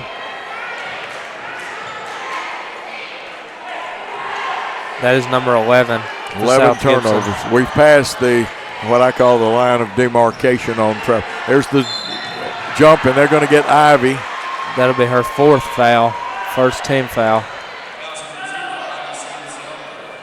And let's see what Katie Embry comes up with. She may stay with Ivy a little longer because this is still early in this quarter. And you say, well, normally they'd take her out. Well, we've not played well. We've been out of sync a little bit. We've come up short on some shots. We've taken some good ones. They handle it well. There was a walk, and we're going to get the bump foul, but there was the crow hop walk, and that is a travel because you can't make progress like that without putting the ball down. It wasn't a legal crow hop step. That'll be number 23, Jaden Reed's 3rd foul, team 2nd. Fouls mounting up as Lanham drops that one. Lanham now 2 for 3 and 6 points in this game. Make it 3 for 4, and this is a 6-point contest with a long 5 minutes to go. Have not scored. The South Gibson team has not scored in the 4th quarter.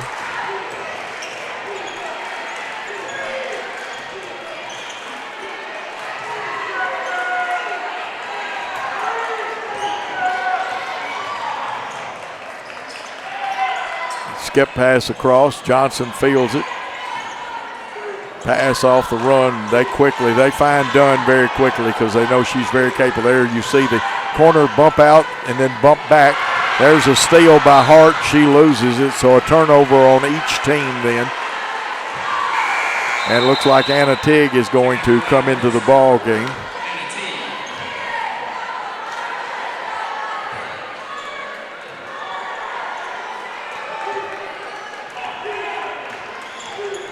Tigg will take the left wing. Ivy rotates out to the point. She's getting bumped. Here comes the jump by Bailey. Knocks it out off of Bailey. And they will attack you just like we do from the backside. They're doing theirs out of a 2-3 zone. Inside, this should be 2. Nope, went up too strong. Reed gets a rebound back. Tig drives the baseline, running one-hander up off the backside. And Reeves, strong rebounder. She's a good player, the junior who averages 12 for them a game. Jade Reed, who has 3, and Reeves wanted to spin and wheel and deal. There's the kick out. Bailey decides better, brings it back to the top of the circle to Skinner. There's a little traveling music. That's number 13 for Gibson County. Both these coaches they may not show it on their faces. Those turnovers, especially in the fourth quarter, create agony. South Gibson needing a basket. They've gone almost 4 minutes without scoring in this quarter, and that pass gets knocked away, another turnover. Sometimes you got to fake a pass to make a pass. 3 light years in the lane by the post player for Gibson County. Reeves up and off the glass, and she gets her 7th point. This is a 4-point game. Foul trouble has played an important part, but the offense we've taken good shots, they're just not going down.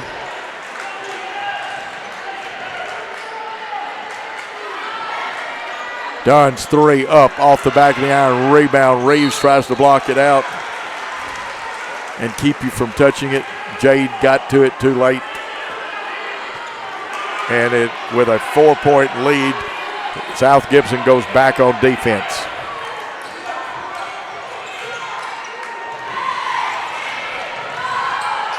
There's the trap. We got to rotate, and Coach Wilkins calls a timeout with his team trailing by 4 in possession of the basketball for Gibson County. Let's take a timeout on the South Gibson Ball Game Blitz Network. At Kaufman's, we offer quality name brand home furnishings at very competitive prices. Expect outstanding customer service from Kaufman's Furniture Specialists. Visit our showroom to see the Kaufman's difference. Relax, you're home. At Replogle Lawrence Funeral Home, we provide gentle guidance and support during one of life's most challenging moments. Our dedicated team is here to help you create a meaningful and personalized tribute for your loved one. From arranging heartfelt services to handling all the details, we ensure every aspect is taken care of with the utmost respect and compassion.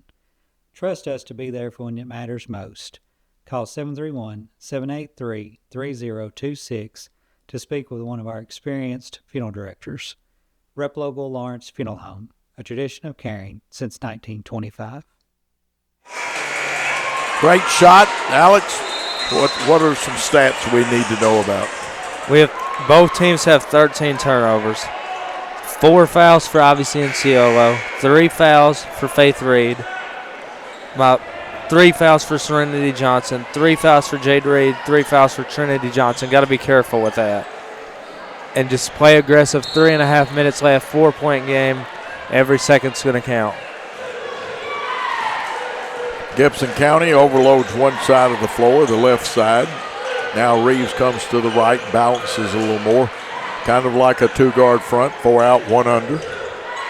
They run a cutter through. Reeves, exaggerated fake towards the baseline. 3-pointer up off the iron, rebound. Ava Owens had it.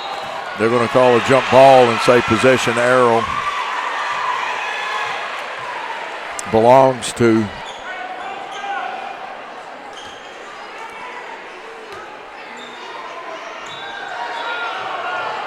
it is the Lady Pioneer basketball. Thought Ava did a good job getting in there. Maybe she's playing with a little bit of a black eye tonight because she got popped in the face in the game the other night. Here's a turnover.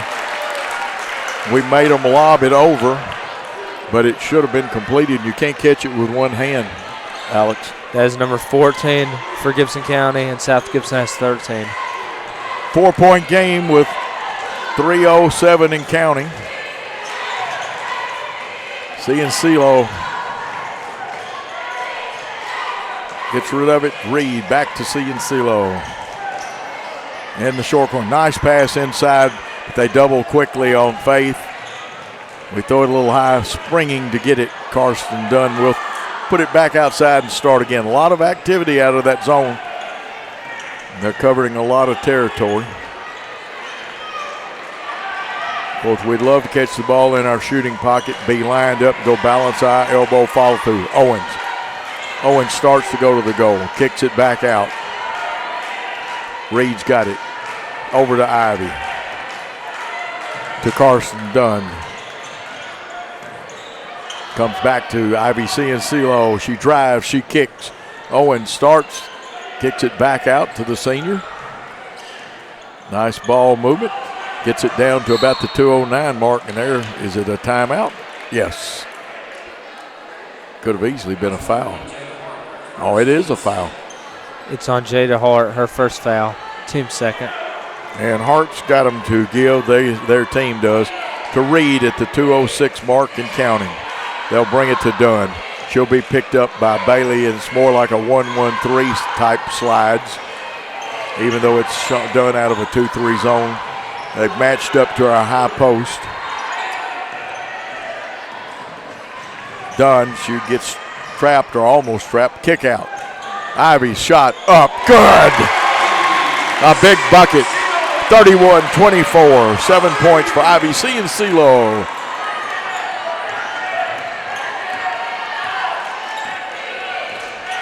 Hart gets it to Bailey. Bailey's played a good floor game for them. Got to be an offensive foul, and the referee says yes. Faith Reed on the floor, taking the bumps, getting the floor burns. Who's the foul on, Alex?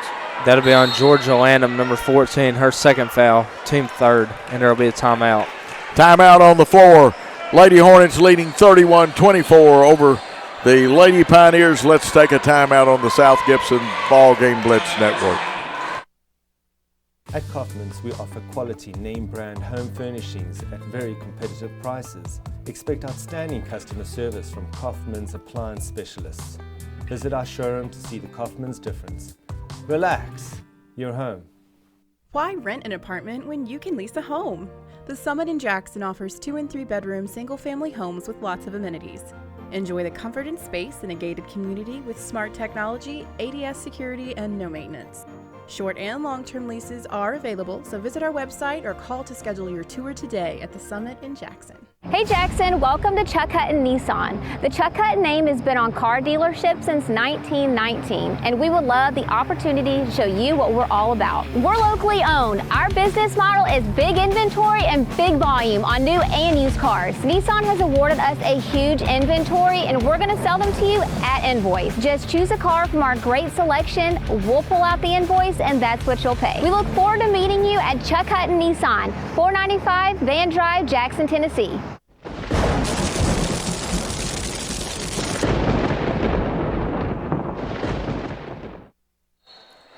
Boy, this one has been an unusual game, close, a 7-point game. Cool heads win hot ball games. It looks like a 1-2-2 3/4 court trap, and it looks like a blocking foul by Hart then. We'll let Alex check that out officially. That is on Jada Hart, number 1, her second foul, team fourth. Faith Reed, the senior, to inbound. Faith inbounds it to Carson Dunn. Ivy Ciancillo, the senior, out there, but Jade Reed gets it in the high post to Ciancillo. Back out front, going to be a turnover, pick it up. Even though it's over and back, that's better than allowing Bailey to get a layup.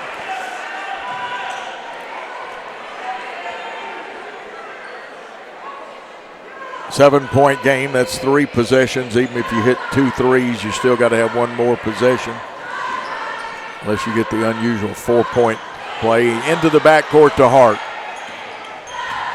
We come out 2-3, matchup, and we're switching. It's man-to-man. We matched up, showed it through 3 look.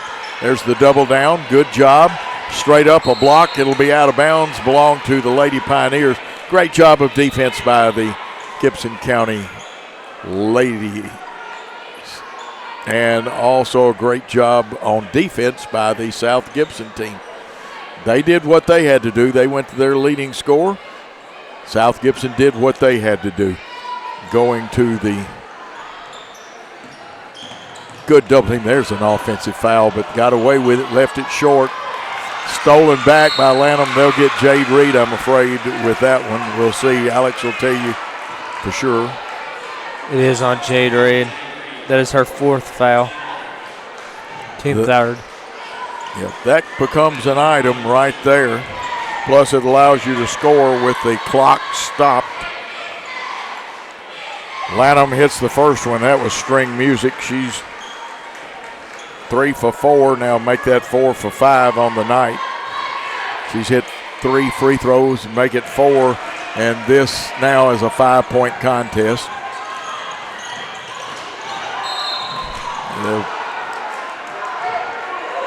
Let's see what the call is. It's on number 4, Sanaa Reeves, her 3rd foul, team 5th. We'll go to the line and shoot 2 now. These free throws, what you shoot in the last 2 minutes, you heard Drew Pirtle talk about that, how important that is.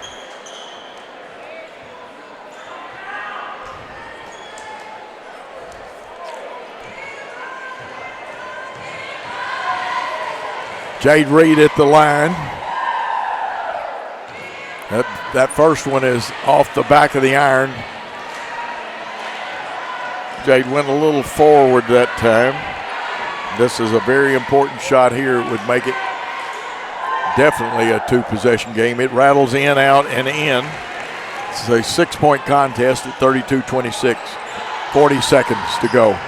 Quickly into the forecourt is Skinner, driving to the hole, wants to kick it off. Hart, I think she got away with a walk. Steal by Reed. They'll tie her back up, but the possession arrow should belong to South Gibson. And it does belong to South Gibson. And again, folks, pardon the frog that I have in my throat.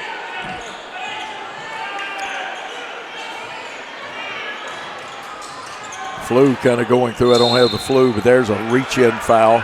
Faith Reed will go to the line.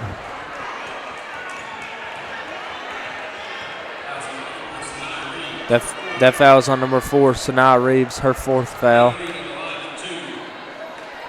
IBC and CeeLo will be the single rebounder. 3 are back, and I guarantee Ivy on the second shot. Nice, nothing but string music shot, making it a 7-point contest again.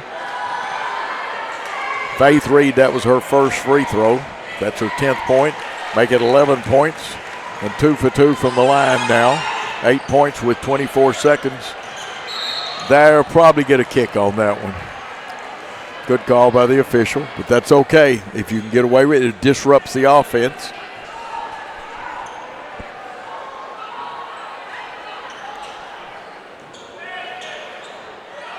Pressure backed off to half court now. Shot up, no good. Reeves wants to go up. She scores, but wisely Jade Reed lets her. There's no use in fouling. Timeout called on the floor with 10 seconds. We'll take a 30-second timeout on the network. Kaufman's is proud to offer the Maven Furniture Collection. Amish made in America, Maven is a 3rd-generational family-owned business that makes beautiful, solid hardwood furniture, customizable with multiple wood species, finishes, and hardware selections available.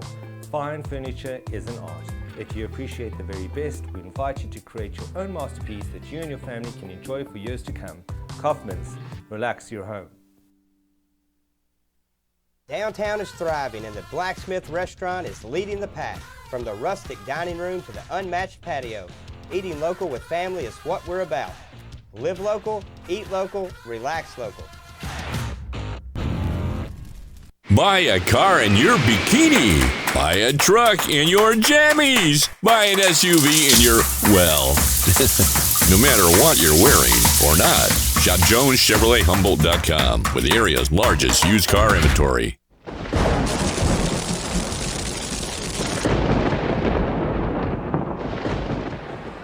Six-point game. South Gibson inbound.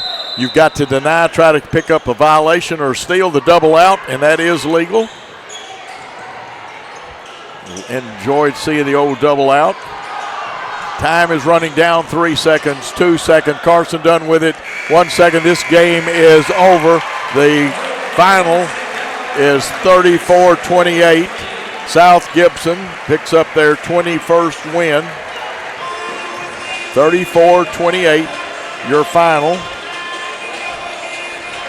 And the Lady Hornets go to 21-5. Lady Pioneers go to 20-8 on the season, a big win. We're going to take a timeout. Alex will bring you stats and other great information here at halftime between the boys' game and the girls' game. Let's take the timeout on the South Gibson and Worthy Road Studios Network. At Rep Local Orange Funeral Home, we provide gentle guidance and support during one of life's most challenging moments. Our dedicated team is here to help you create a meaningful and personalized tribute for your loved one. From arranging heartfelt services to handling all the details, we ensure every aspect is taken care of with the utmost respect and compassion. Trust us to be there for when it matters most. Call 731-783-3026 to speak with one of our experienced funeral directors. Rep Local Lawrence Funeral Home, a tradition of caring since 1925. Hey Jackson, welcome to Chuck Hutton Nissan. The Chuck Hutton name has been on car dealerships since 1919, and we would love the opportunity to show you what we're all about. We're locally owned. Our business model is big inventory and big volume on new and used cars. Nissan has awarded us a huge inventory, and we're going to sell them to you at invoice. Just choose a car from our great selection, we'll pull out the invoice, and that's what you'll pay. We look forward to meeting you at Chuck Hutton Nissan, 495 Van Drive, Jackson, Tennessee.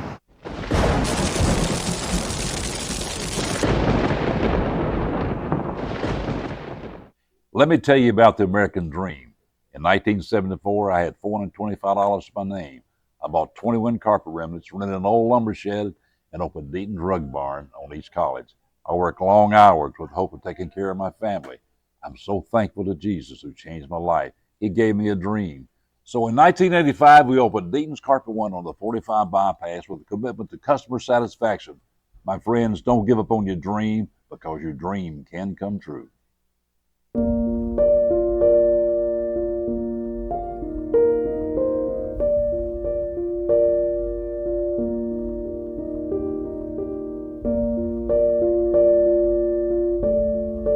In these uncertain times, there are certain things you can still count on. Merry Christmas and Happy New Year from McCoy's Heating and Air.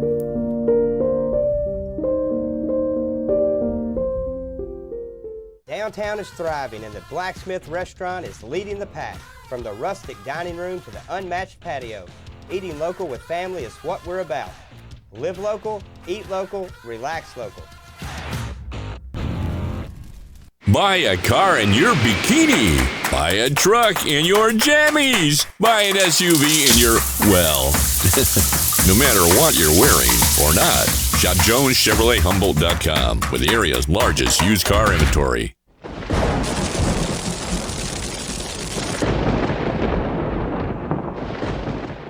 At the Willows, we believe that your loved one should feel at home. Our boutique assisted living community provides top-tier, personalized care in a comfortable and welcoming setting. With the support of trusted physicians, nurses, and staff, we ensure every resident feels cherished. Learn more at willowsofjackson.com or call 731-207-0686. That's 731-207-0686. The Willows, because family matters.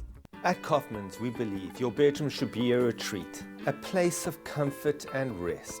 Explore top brands with adjustable bases for the best night's sleep. Visit Kaufman's today and let our sleep specialists help you find your perfect fit. Kaufman's, relax, you're home. Beauty House Social. Jackson's premier blowout bar and full-service salon and med spa. From lashes and facials to cosmetic injections and lasers, we have it all. Let's be social. Downtown is thriving and the Blacksmith Restaurant is leading the pack. From the rustic dining room to the unmatched patio, eating local with family is what we're about. Live local, eat local, relax local.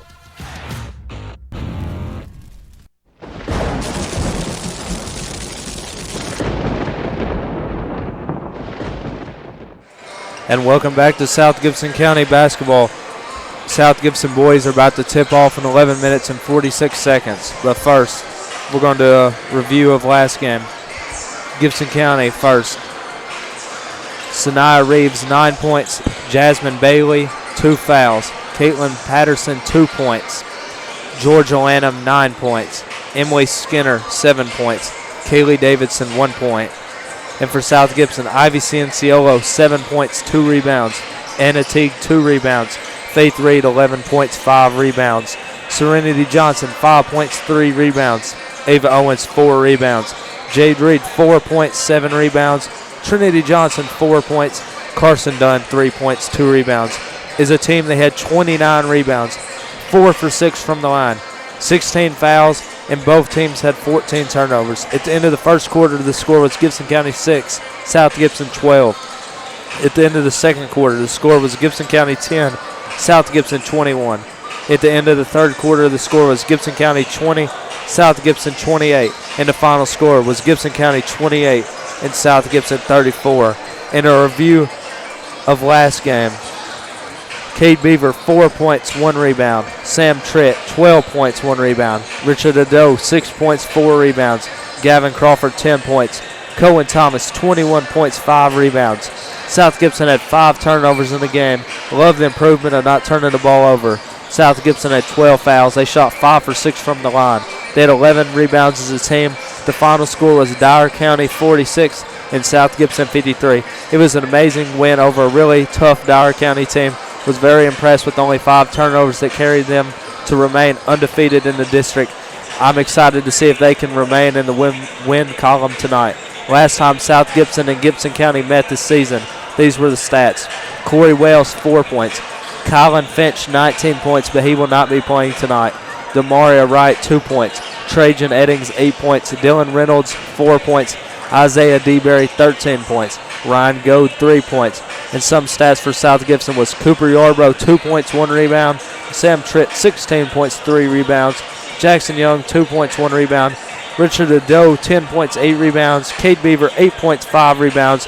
Gavin Crawford, 19 points, 2 rebounds. As a team, they had 20 rebounds, 12 fouls, 10 turnovers, and shot a great 17 for 20 from the line. The final score was Gibson County 27 and South Gibson 47. And some sponsors are the Blacksmith Restaurant, Chuck Hutton Nissan, King Tire Company, Jones Chevrolet, Deaton's Carpet, Elite Dental, McCoy's Heating and Air, Foundation Bank, Great American Sports, Fitscape's Lawn Service, Rep Lodge Lawrence Funeral Home, Summit of Jackson, and the Willows of Jackson, and Kaufman's Furniture. We'll be right back in 8 minutes, 50 seconds for tip-off.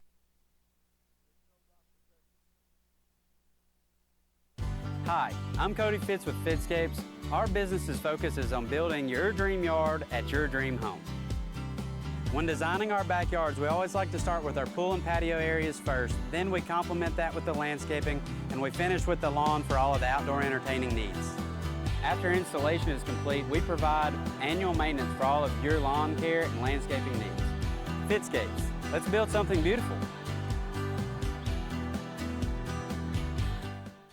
At the Willows, we believe that your loved one should feel at home. Our boutique assisted living community provides top-tier, personalized care in a comfortable and welcoming setting. With the support of trusted physicians, nurses, and staff, we ensure every resident feels cherished. Learn more at willowsofjackson.com or call 731-207-0686. That's 731-207-0686. The Willows, because family matters.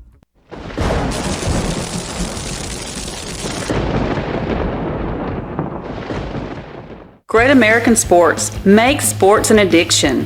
Located at 125B Old Hickory Boulevard, East in Jackson. We specialize in teen sports for youth leagues, schools, and churches. We can embroider and screen print team uniforms. We also have sports equipment, Under Armour, and Adidas clothing, and anything else you need for your teen sports. You can email or call us for all your teen sports needs. Great American Sports. Make sports an addiction. Beauty House Social. Jackson's premier blowout bar and full-service salon and med spa. From lashes and facials to cosmetic injections and lasers, we have it all. Let's be social. Buy a car in your bikini. Buy a truck in your jammies. Buy an SUV in your, well, no matter what you're wearing or not. Shop JonesChevroletHumboldt.com with the area's largest used car inventory.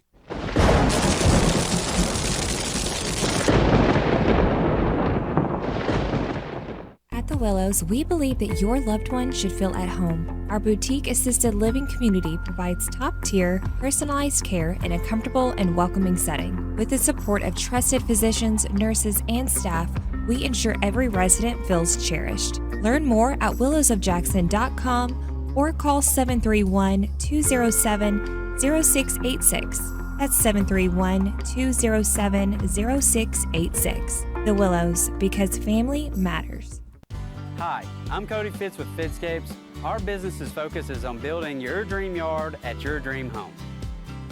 When designing our backyards, we always like to start with our pool and patio areas first. Then we complement that with the landscaping, and we finish with the lawn for all of the outdoor entertaining needs. After installation is complete, we provide annual maintenance for all of your lawn care and landscaping needs. Fitscapes, let's build something beautiful.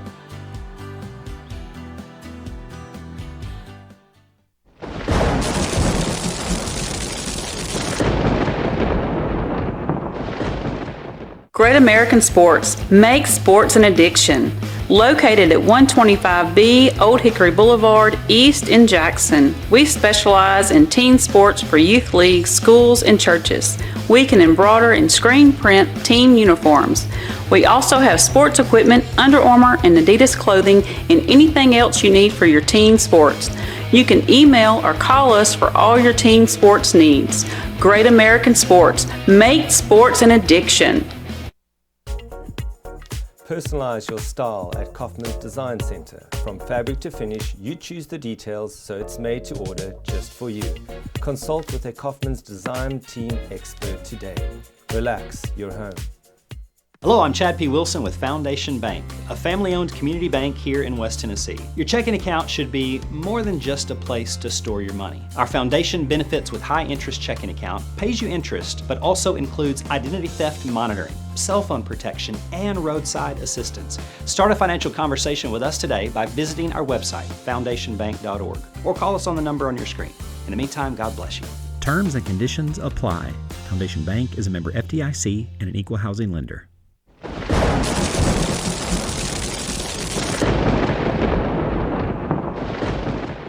Hey Jackson, welcome to Chuck Hutton Nissan. The Chuck Hutton name has been on car dealerships since 1919, and we would love the opportunity to show you what we're all about. We're locally owned. Our business model is big inventory and big volume on new and used cars. Nissan has awarded us a huge inventory, and we're going to sell them to you at invoice. Just choose a car from our great selection, we'll pull out the invoice, and that's what you'll pay. We look forward to meeting you at Chuck Hutton Nissan, 495 Van Drive, Jackson, Tennessee.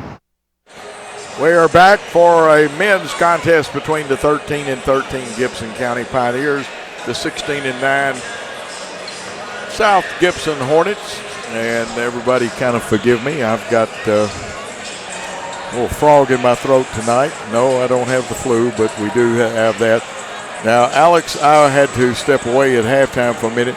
Have you told them about the last game we played in contest? I did tell them about that. Okay, so we've taken care of that. Now you have advanced knowledge that one of the Gibson County players will not play tonight that started for them the last time. He will not. Colin Finch, 1,000-point scorer for their team, will not be playing tonight. That is a big item for them. And he's a senior. He's 6'2", but they've still got Isaac DeBerry, and he is Isaiah DeBerry. I don't know why I said Isaac. Isaiah DeBerry, a 6'6" senior, is a very good ball player. At 13 big points through 3 quarters. And they were behind, had to come out and press without him part of the time, plus he had a few fouls. What are you looking for in this contest, Alex?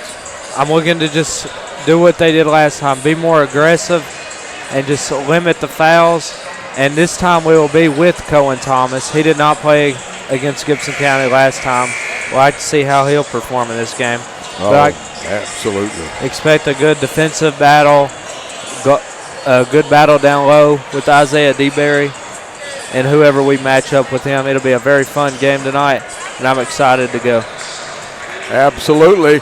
They have blown the buzzer at the minute 30 or 40-second mark, bringing them to the bench a little early. I always like to have that full warm-up. Some gymnasiums, they give you 10 minutes, 15. They had 15 here, but still I liked it, the more shooting that we can do. But that's not up to me. That's up to officials and the game administrators.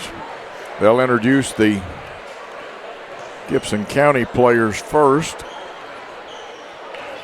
And we'll see about starters and things like that.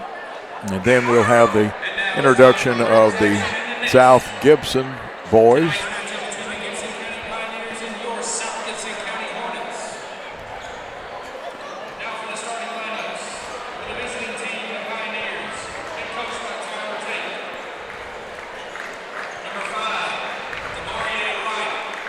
Okay, Demarie Wright starting tonight. He did not start the last time, and we do not have heights or what grade they're in. A few of them, I know these players.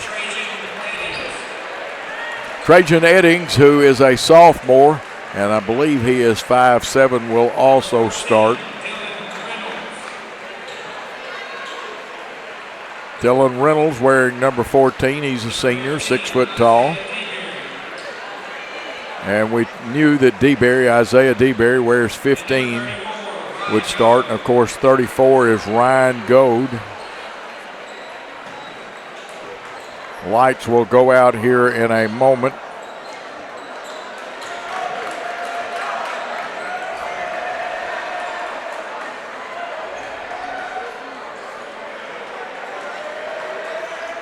And I am trying to get my things lined up. There are the lights out.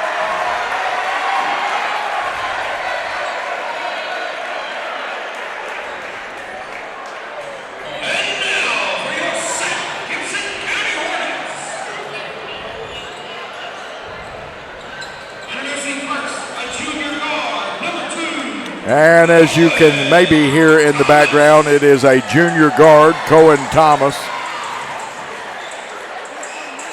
He did not play. Great information from Alex on that in that last contest with the Gibson County Pioneers. Senior guard, number 3. That is the one and only Sam Tripp.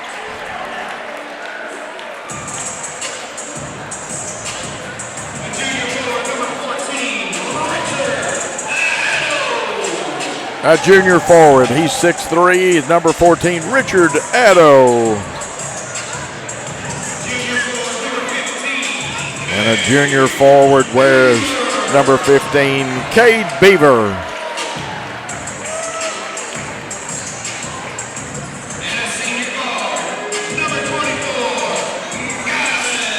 And to round out the starting lineup, number 24, senior guard, Gavin Crawford, he's 6 foot tall. Drew Pirtle, the head coach.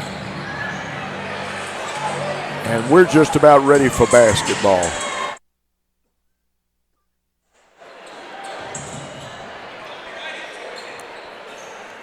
Any quick thoughts before we start this contest, Alex? Just like to see us come out the gate not fouling and not turning the ball over very much. We're just playing aggressive defense and getting some good shots up. Looks like DeBerry will jump. He'll go against Addo.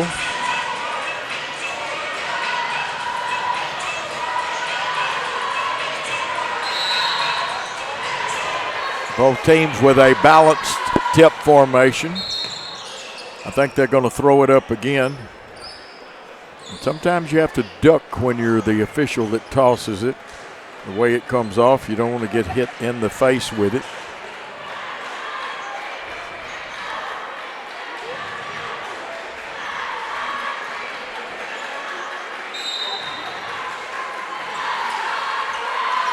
And the ball is going to be tipped to 14, Dylan Reynolds.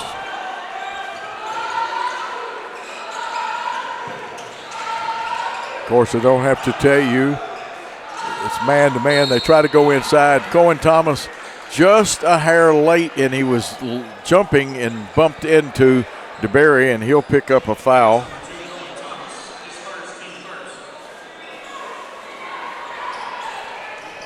His first, team first. Way out front. And I think we're going to get a second foul. That one will be on Cade Beaver. His first, team second. Wow. Got to be careful with the fouls. 2 fouls in 15 seconds.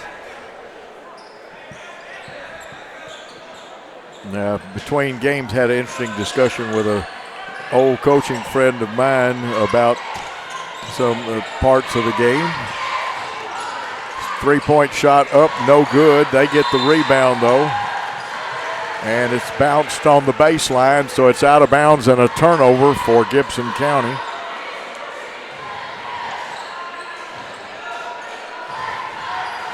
Gibson County will pick up with man-to-man pressure.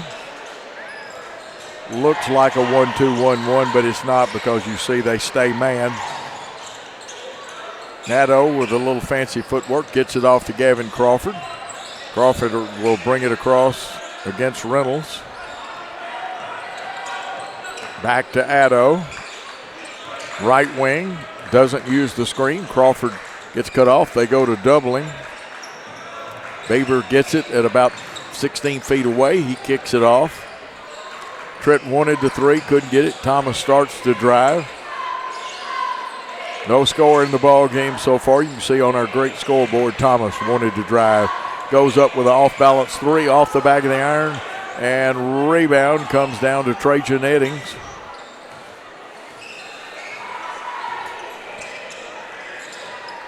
Both teams are hard-playing teams, well coached.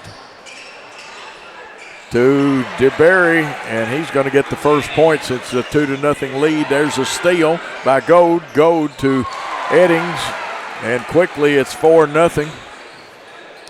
Got to step up and meet those passes. Also, don't telegraph your passes.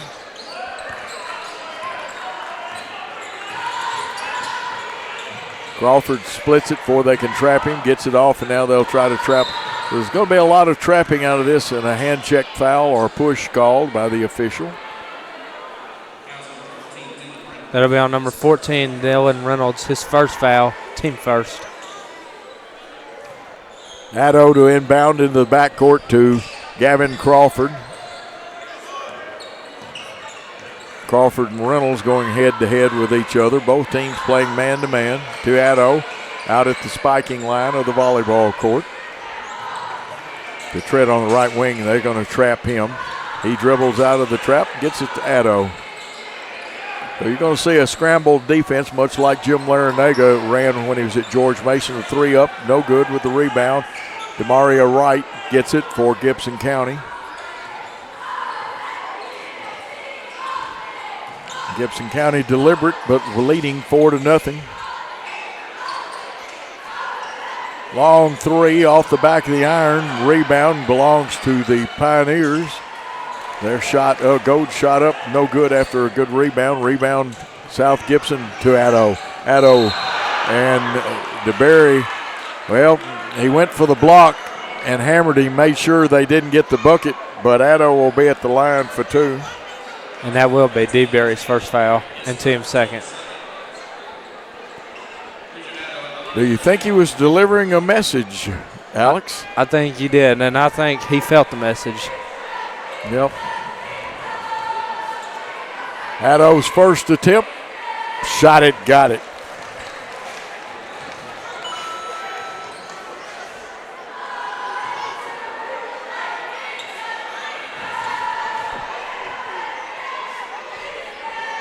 Second shot up, rolls around, falls off. DeBerry, Isaiah DeBerry, the big senior with the rebound. It's a 4-1 contest.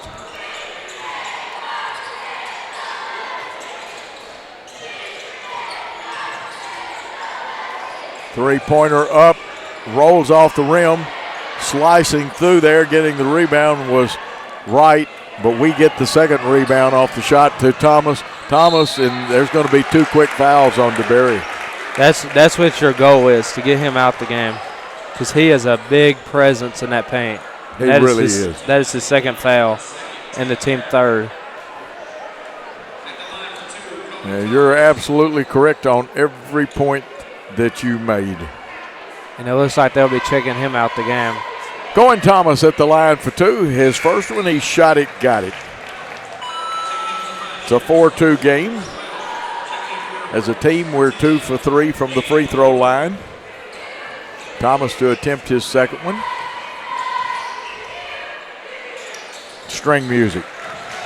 It's a 4-3 contest.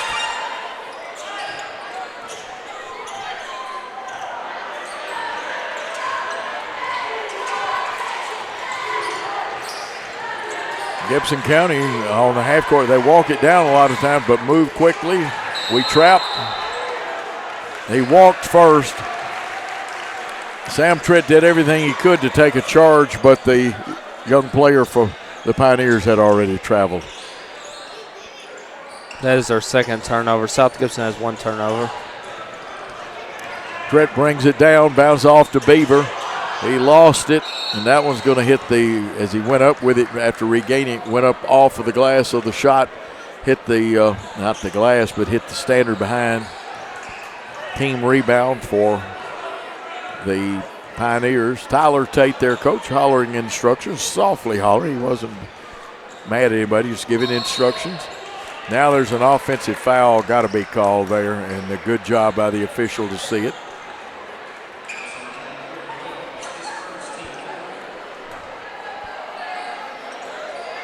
Did not catch that foul. I think it was on number 1. Corey Wells. Wells. Oh, nice layup. Nice move. Sam Tritt. Taking the lead are the Hornets. 5-4. Little dribble handoff. Or a bounce pass, actually. Now there'll be a hole. It'll be baseline ball for the Pioneers. That'll be on number 24, Gavin Crawford. His first foul, team third. Box out of bounds, not much movement. They just pop somebody out. They want to get Eddings as a shooter to go inside. An off-balance shot goes. We couldn't handle the rebound. It comes off our hands. Still 5-4. They go, see if they go 1-4, they got to overload. Kind of make a Iverson cut, and I tell you what, Wright did a good job of getting inside position, scoring 2, and the lead goes back to Gibson County. South Gibson's Tritt 3 off the iron, rebound comes down to Dylan Reynolds.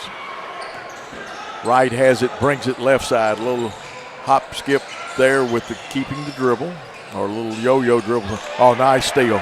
Moore's in there. Layup Cohen Thomas, but that was all made by the effort by Aiden Moore. Aiden's a 5'9" senior. To try to get the ball to go, he has to retrieve it.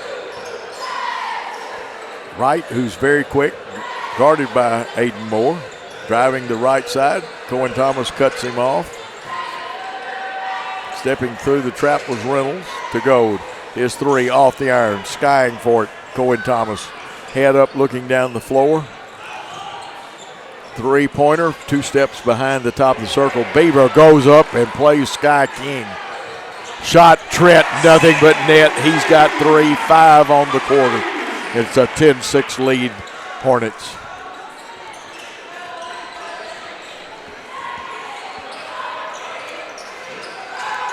They roll, and there's got to be an offensive foul, and the referee and I are in tune on that one.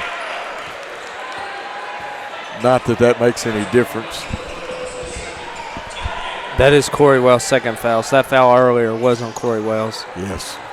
Wells, or Beaver just went down. I didn't see. Oh, a nice nifty layup by Tritt. He's got 7 in the quarter, and it's a 12-6 lead. Looked like a sub about to come in, maybe Skylar Robertson. Running one-hander good, and that's Reynolds, Dylan Reynolds. His first point's 12-8. Trent wanted to go the hole, a little hesitation, kept his dribble out to Beaver. Crawford started to crank that three. Here's Trent from the baseline. Great effort, and he's got three more. And I think there's going to be a timeout on the floor with the score 15-8 in favor of the South Gibson Hornets. Let's take a timeout on the Ball Game Blitz and South Gibson Network. Hi, I'm Cody Fitz with Fitscapes. Our business's focus is on building your dream yard at your dream home. When designing our backyards, we always like to start with our pool and patio areas first. Then we complement that with the landscaping, and we finish with the lawn for all of the outdoor entertaining needs. After installation is complete, we provide annual maintenance for all of your lawn care and landscaping needs. Fitscapes, let's build something beautiful.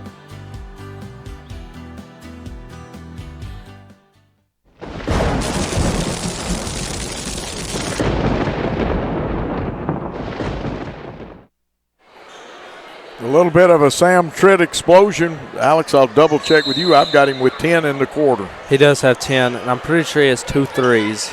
He does have the 2 threes. It's Gibson County ball, trailing by 7.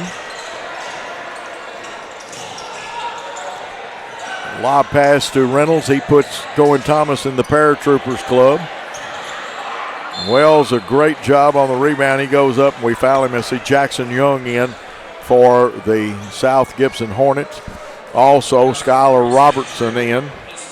And that foul is on Jackson Young, his first foul. Team 4th.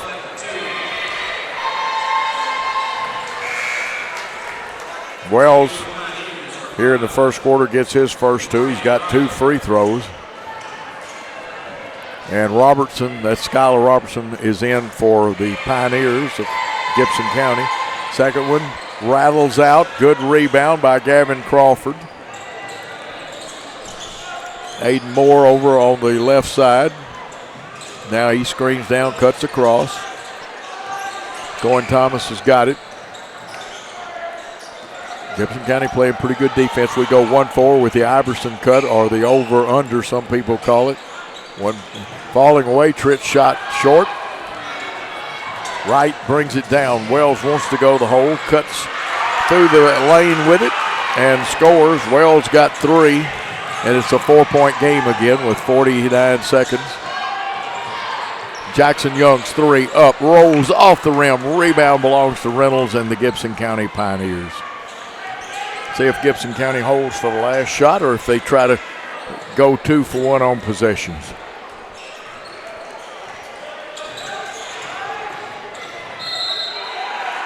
Interesting.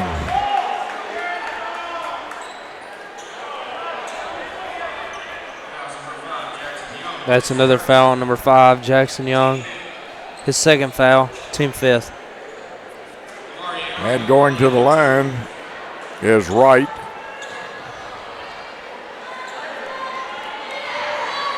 Demario Wright shooting 2. First one, shot it, got it.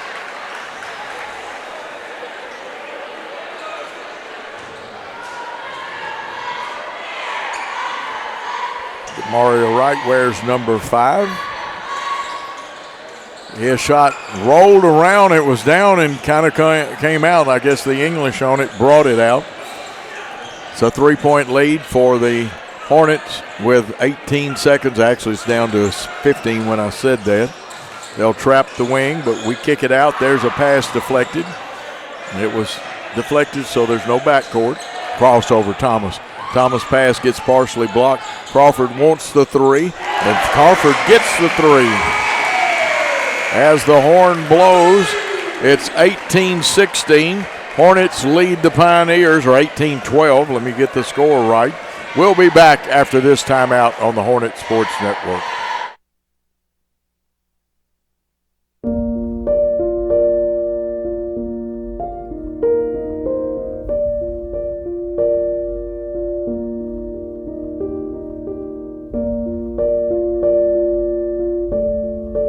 In these uncertain times, there are certain things you can still count on. Merry Christmas and Happy New Year from McCoy's Heating and Air.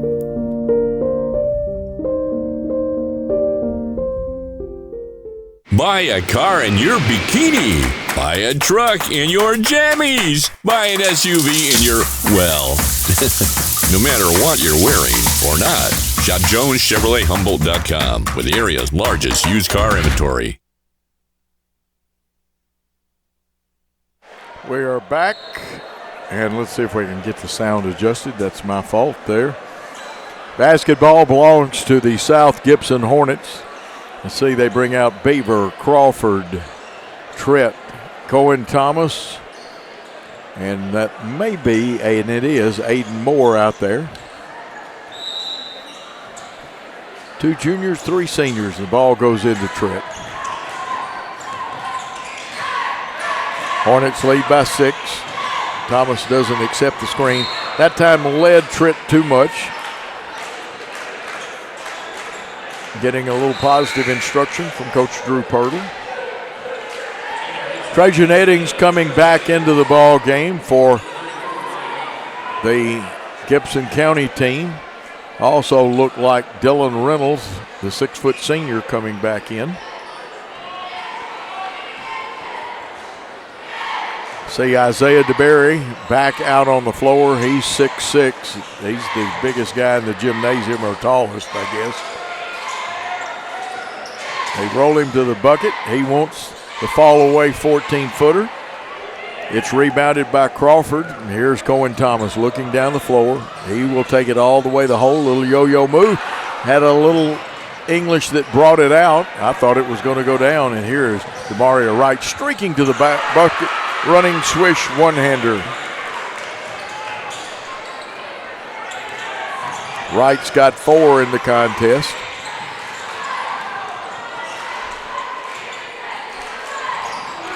Three points for Gavin Crawford. He's got 6. That was Sam Tritt. Oh, was that Tritt? Okay. That was Tritt. He now has 13 on the game. He's got 13. Check Wright's points because I may have an error on my point count. He has 5 points. That's what I thought.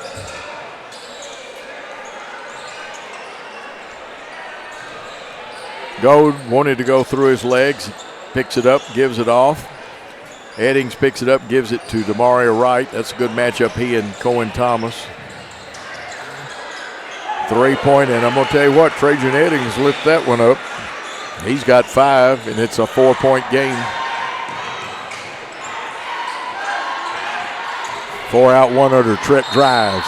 I think you're going to have a push foul. If you watch the bottom hand when you go back and watch this, remember all these broadcasts are archived on Worthy Road Studios YouTube page. It'll be a floor foul.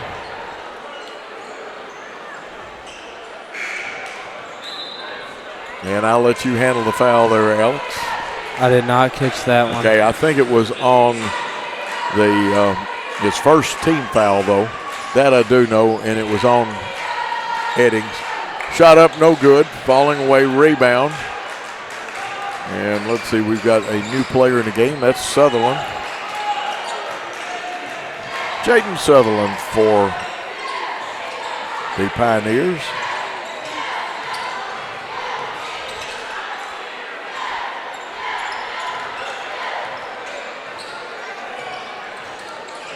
And you see the defense, they bounce in. DeBerry goes up, and he had good body control and hung long enough to get his 4th point of the game and tighten this up to a 2-point contest. Now Isaiah DeBerry playing with 2 fouls. South Gibson would love to get that 3rd one on him here in this half. That'll be on number 0, Jaden Sutherland. His first foul. Team 2nd. So Sutherland fouls. Well, there's a lot of bumping.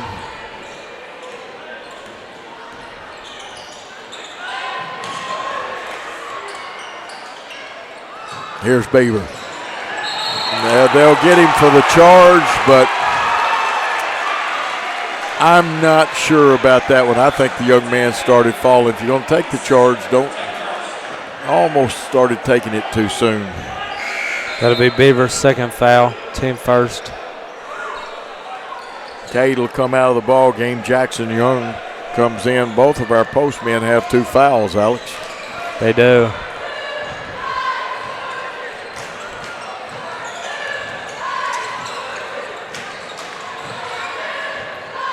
floater, a jump shot, but he floated on it, goes up, rebound, a hook. DeBerry, who's up in the air, tried to shoot it while he was still in the air, and it came off the iron. Cohen Thomas rebound, brings it down, crossover. Go to Gavin Crawford. Gavin wanted the three. And Gavin will take control of the point. We screen down, curl cut with Sam Tritt. Cohen Thomas comes out, get it. Two more substitutions coming from Tyler Tate, the coach of the Pioneers. Young fakes, gives off to Tritt. Tritt wheels, deals. Step back jumper from 15. Doesn't go in. Rebound by Ryan Goad.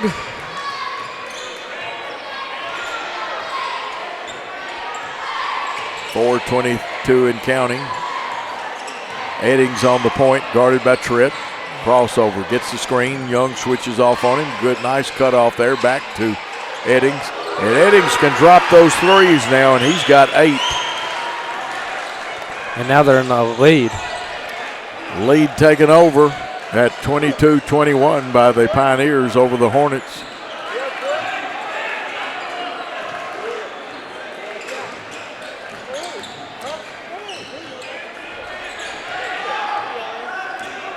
Our offense right now, we're trying to get a little organized. We'll screen down, curl cut. They handle that. Spin by Crawford, loses it. Addo picks it up, who's back in the ball game. Thomas running one-hander, left a little short. They get it to Trajan Eddings. And they're going to run either play 4 or 5. I couldn't tell if his pinky finger was up. The coach signaled in. That's probably play 5. That's the lob. They cleared out. That time, DeBerry got a little too far under the goal. Maybe got hit by someone trying to knock it away. South Gibson with the basketball. Spacing and positioning, very important. There's a timeout on the floor. We'll take one with them. The Pioneers lead the Hornets 22-21 on the South Gibson Ball Game Blitz Network. At Rep Local Lawrence Funeral Home, we provide gentle guidance and support during one of life's most challenging moments. Our dedicated team is here to help you create a meaningful and personalized tribute for your loved one. From arranging heartfelt services to handling all the details, we ensure every aspect is taken care of with the utmost respect and compassion. Trust us to be there for when it matters most. Call 731-783-3026 to speak with one of our experienced funeral directors. Rep Local Lawrence Funeral Home, a tradition of caring since 1925.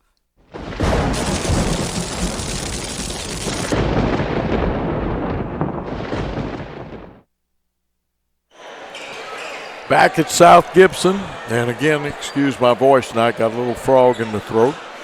22-21, Pioneers lead the Hornets of South Gibson. Play been in spurts because it's ebbs and flows anyway, Alex, in a ball game. I've heard John Wooden, the late John Wooden, the former UCLA coach, talk about the ebbs and flows of the ball game. Other coaches address that issue too. Nice drive. Defense didn't help, and Crawford took it to the hole for his 5th point. Gavin Crawford, good job, and the Hornets regain the lead by 1. And let's see what's called. Offensive foul. This on Corey Wells. His 3rd foul and team 3rd. Looks like Dylan Reynolds will check back in.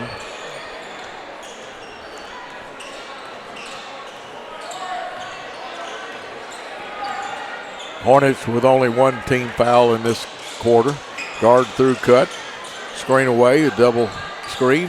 Crawford's shot comes off.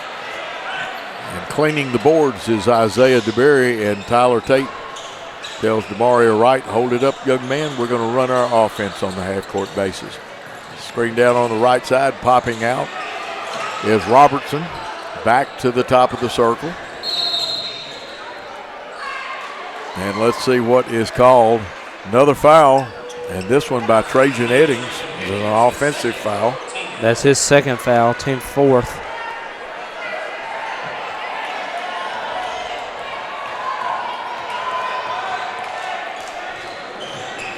A couple of offensive fouls in a row, Alex. Interesting.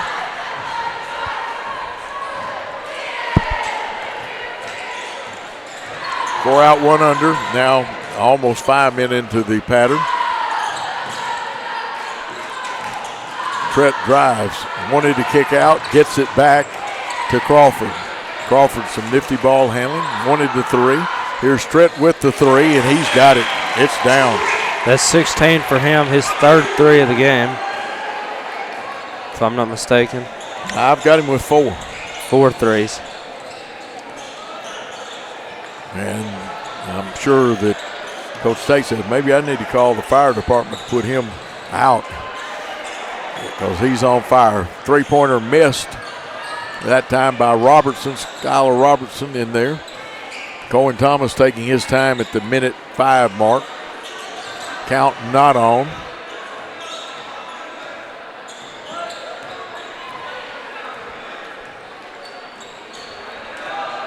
Count is on now.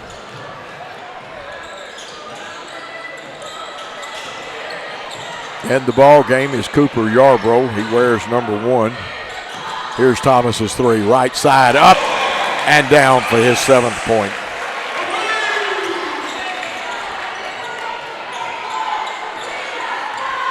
Jackson Young and Yarbrough both on the floor right now. Got some youth out there.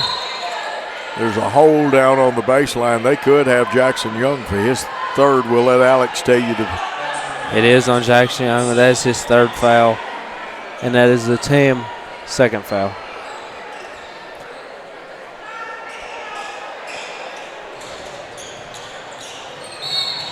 Now they'll get Yarbrough for a hole. You can't, and this happened in the girls' game some too. It allowed them to get the baseline and make that cut, and they try to give it to them. There'll be a timeout called by Gibson County. We'll take a timeout with them, and the Hornets leading 29-22. Let's take that timeout. At Foundation Bank, we love working with small businesses, and we serve them uniquely through truly local decision making and underwriting. But we're more than a lender for your small business. We're also a source of financial counsel. Hey, running a small business can be hard and complex, but we can help. Let us learn more about your small business by visiting our website. It's foundationbank.org, or call us at the number on the screen. In the meantime, God bless you. Foundation Bank is a member FDIC, equal housing lender.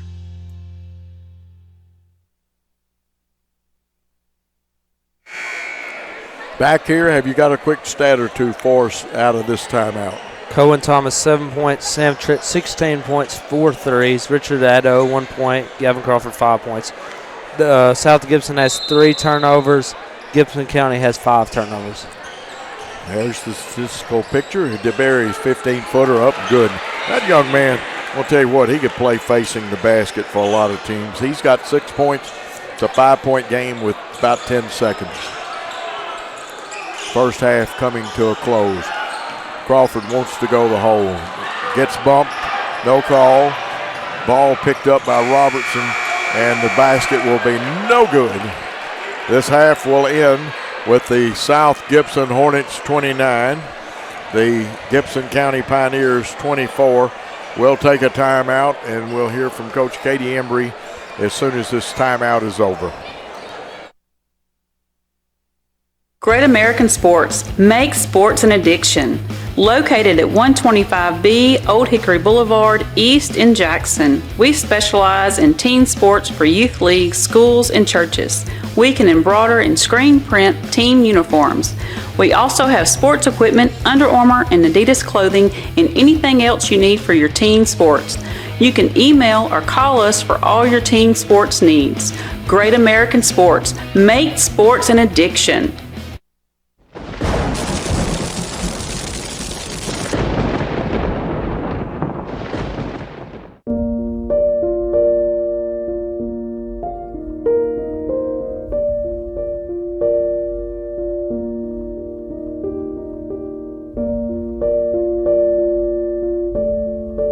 In these uncertain times, there are certain things you can still count on. Merry Christmas and Happy New Year from McCoy's Heating and Air.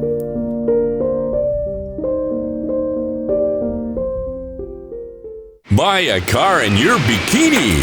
Buy a truck in your jammies. Buy an SUV in your, well, no matter what you're wearing or not.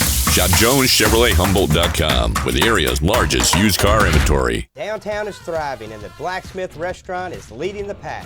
From the rustic dining room to the unmatched patio, eating local with family is what we're about. Live local, eat local, relax local.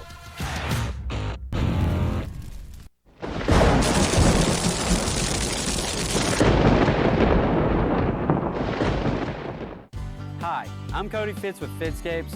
Our business's focus is on building your dream yard at your dream home.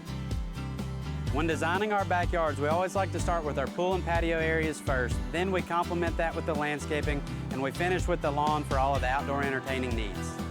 After installation is complete, we provide annual maintenance for all of your lawn care and landscaping needs. Fitscapes, let's build something beautiful.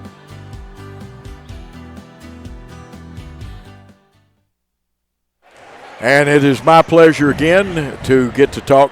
We have two of the finest teaching coaches, knowledgeable coaches, game management coaches. Non-district game, that's good. We win, that's good. But the ebbs of the game, and I heard Coach John Wooden talk about ebbs and flows. We didn't have enough flows and too many ebbs tonight. I felt like the game was real choppy tonight. That's one thing I talked to the girls about. I just felt like it was kind of chaotic, and it was not – when we're in sync and in rhythm, and I feel like we're a rhythm team, and when we're in rhythm, we're really freaking good. But tonight, just different situations. We were in foul trouble. Early. So we were in foul trouble, which caused our rotations to be a little bit different. This is the first game for us not having Addie, who is, y'all called her a sharpshooter or a sniper. The rifleman. Or the rifleman. And usually against the zone, I put Addie in. I sub Addie for Trinity, and she usually, comes in and knocks down a couple of threes for us. And I felt like we didn't shoot the ball great tonight either. As a coach, you try to figure out what you could have done better to prepare them, things that you might have missed or not worked on solid enough. And so having this game on film where we can go and break it down and look through it, because we're going to see a bunch of zone. We're going to see a bunch of hey, Rachel, bye. We're going to see a bunch of zones next week when we play Dyersburg at Dyersburg and O'Bine. Yeah. So we really got to look at this film and see where we need to make some progress and an improvement so that we can apply it next week. Anyways, go ahead, Joe. Well, I was just going to say it seems like they're flexing towards Carson a little more on their defense. And, of course, the way they play, there's several slides to the 2-3. They like to send their corners on the baseline out and bump back. And they had enough pressure. We had trouble delivering the ball for our shooting pockets and stuff because Carson only had the one big three, but it was big when she got it. We only had 3 threes for tonight. So, I don't know how much you want to say on air, but for the last, that's kind of been a pattern. And so that's one thing, we talked about challenging our girls, making sure you're in the gym these next 5 weeks. So that you're really getting the reps that you need. Because in practice right now, we're only going about an hour 15 just because of where we're at in the season. So you've got to spend some extra time getting those reps. And so we kind of talked to the girls, challenged them about making sure we're doing that. But I also didn't feel like we got to the line enough tonight. We only got to the line 6 times to their 17. And here in the last couple of weeks, it's been a big improvement for us is getting to the line, and we didn't get there tonight. One team foul on them in the first quarter. There was a slight imbalance, and I know I, as a coach, ref, you got to keep it even, and we can't keep it even, but the rotation, the way the triangle of the officials works, sometimes they just don't see things, and they can't. And right. It's frustrating as a coach, but you have to adjust to the officiating as a player. You do. And, some of that's still some maturity on us. And, Ivy, the way she plays, she is, she creates chaos. And so I felt like she got taken out of her element tonight just by not making some adjustments to how the refs were calling. And, she is a big energy for us. And so not having her presence on the court in the first half and then at the beginning of the second half, you could tell that, we missed her, we needed her. She had a huge 3 late in the game that really stretched the game back out to 7 for us. And, and then Faith knocked down 2 free throws. She got a defensive stop on our end. She took a charge on our end, got an offensive foul called on. And so the 2 seniors down the stretch did a great job doing things and finding ways to help you win. You're going to be proud of Ivy. In the fourth quarter, she could have fouled easily, reaching in. And she was the smart senior and backed off of it. I was really proud of her. Well, I mean, we got to have her and Faith on the court. And she had 4 fouls when she pulled. She on. did. I think most of the fourth quarter she had 4 fouls. Yeah. And so her ability to stay on the game, in the game, was huge for us. And so again, I talk about film all the time. I study it, I look at it, and then I apply what we need to do into my practice plans, trying to figure out what I can do to help them be more successful. I take a lot of that responsibility on myself if we don't play well. What could I have done a little bit differently to put them in a better spot to be successful? Absolutely. But, at times we had very good ball movement. We saw some things in the high-low that looked good.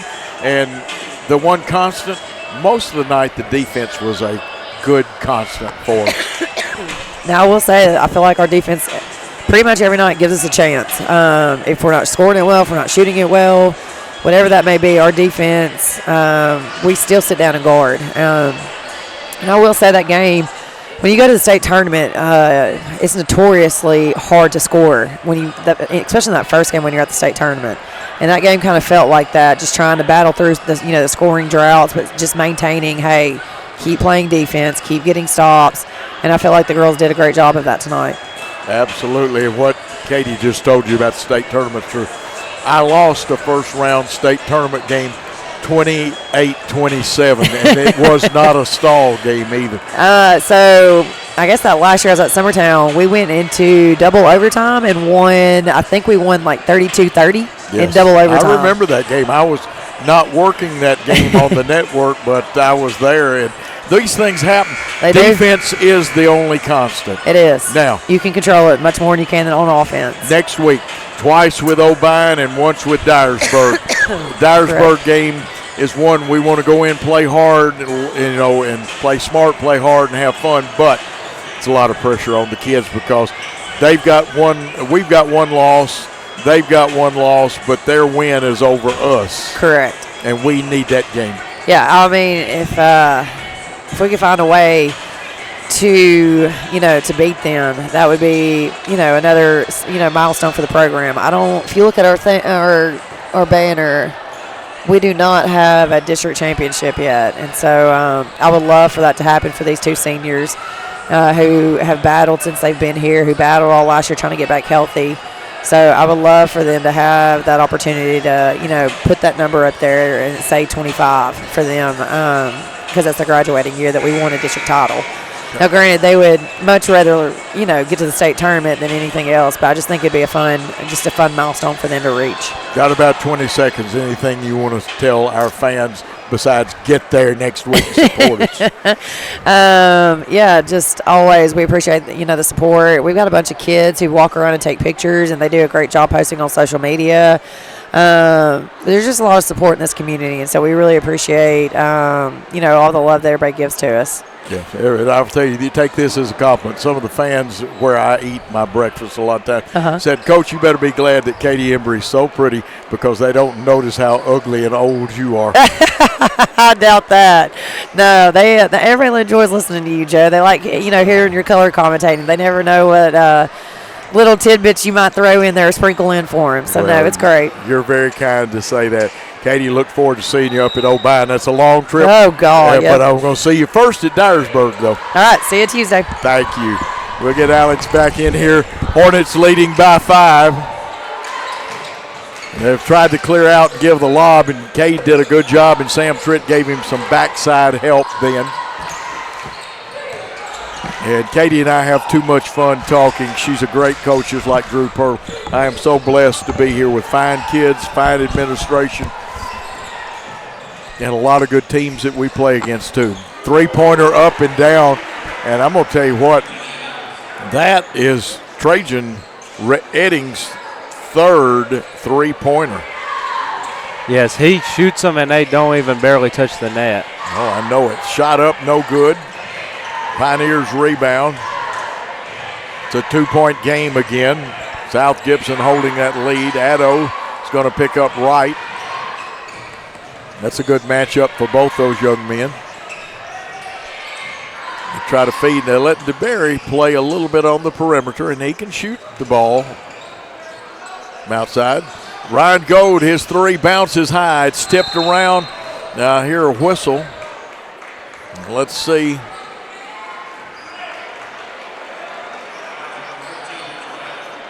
Interesting call.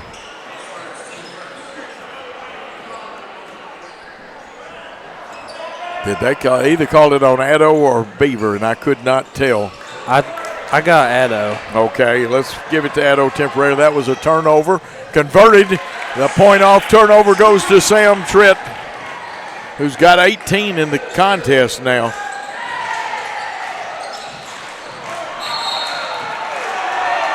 And that's an and one. Holy moly. Bucket good. Fouls on Cohen Thomas, his second foul. Alex just told you an and one, an old-fashioned three-pointer for those of you that are in your 70s like me. DeBerry has a nice shot. Hope somebody's trying to recruit this young man. He can play. Maybe if nothing else, there's a steal. Basket, it blocked, but Eddings picks up the loose ball and puts it in, and it's now a Gibson County lead. Scrambling, hustling, and it reminds me a lot of George Mason when Jim Larinaga was coaching there, a man that coached also at Miami in Florida. Beaver with it, Cohen Thomas. 1 point lead Pioneers. Tritt, hook pass. Addo wanted to shoot it, gets it knocked away. Beaver hustling to pick up the loose ball to Thomas. Thomas three. That was smooth as silk there for his 10th point. Lead back in the hands of the Hornets by 2.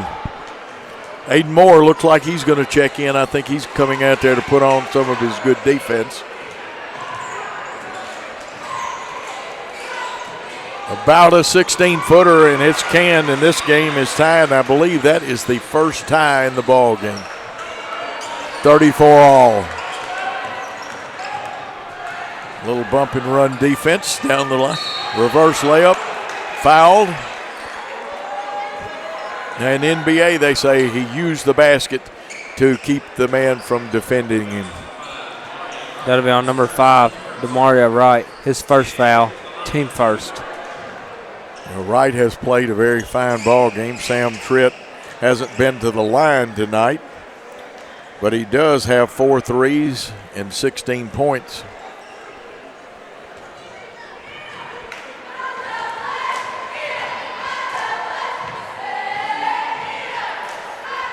Shot it, got it. String music there. Sam Tritt, the senior. Aiden Moore checks in for Addo. Addo getting some instruction and words of encouragement. You can tell it's very positive by Drew. Second one rattles around, falls in, counts just as much. Tie broken. It's 36-24. South Gibson leads.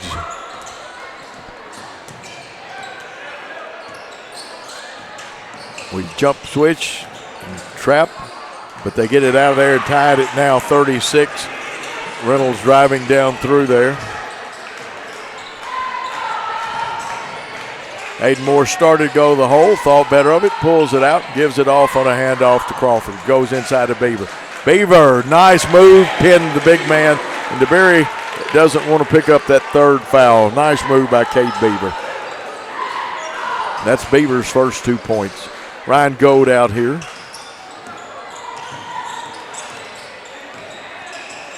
Got to keep an eye on Eddings because he will fire that three up, won't he, Alex? He will. He has 13 points in this game already.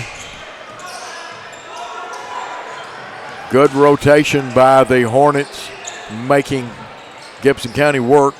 Thomas with the block, retrieves the block. Coming down the floor, leading 38-36. Cohen Thomas takes it right wing, gets rid of it to Trent. Trent had a little trouble. It was touched. His pass knocked out of bounds by Ryan Gold. That was a bullet into the crowd. It was, man. I would have hated to had to caught that one. Looks like Jaden Sutherland wearing 0 checking in, and I think this is Skylar Robertson. As soon as I see his number, we'll make sure it is checking in for Gibson County.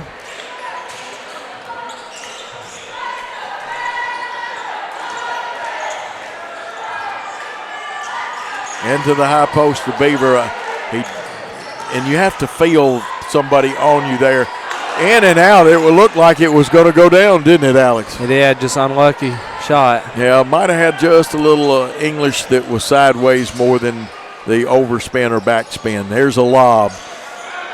Good job, but we don't pick up the ball. We foul, it rolls off, so it'll only be 2 shots. Did a great job of doubling the big man. And that'll be on Cade Beaver. That'll be his 3rd foul. Jackson Young will check back in, and I think Young's got 3, doesn't he? He does, and that's also the team 3rd foul. This one shot it, no good.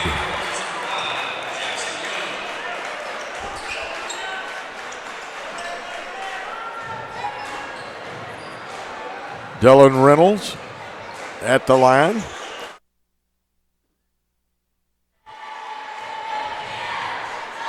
Reynolds' second shot. Shot it, got it. That one was very smooth going through. I've got him with 5. There's a steal, the hook layup. And they've taken the lead back.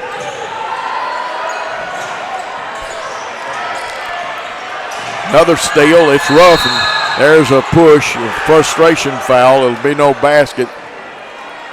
Now they're going to talk about, is it an intentional foul? Let's see what they call. And they're calling the intentional foul. They'll go over and explain to Coach Pirtle. I didn't catch it. Who was the foul on? The foul's going to be on Gavin Crawford. And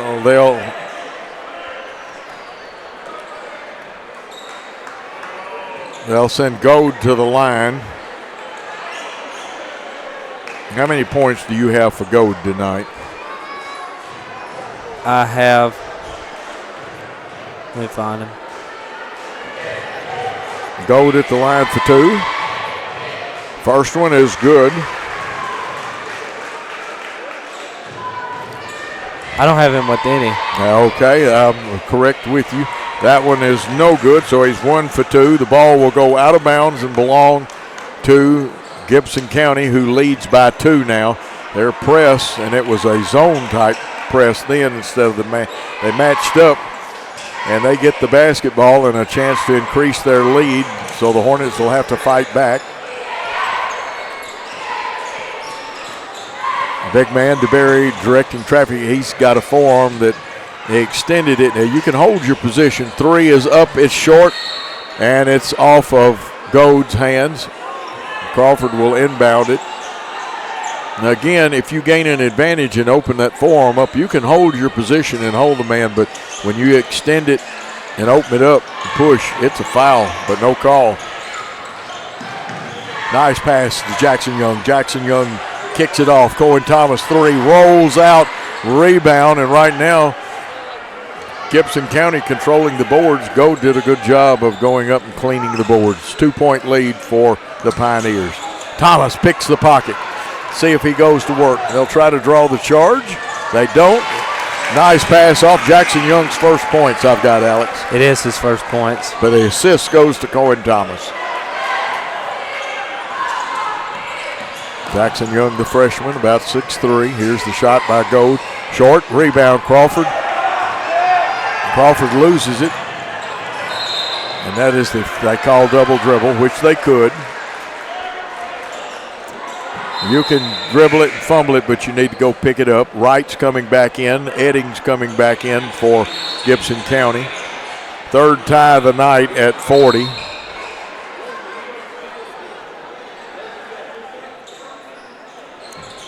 Looks like Dylan Reynolds to inbound to Demaria Wright. We have Tritt, Thomas, Young, Moore, and Crawford on the floor.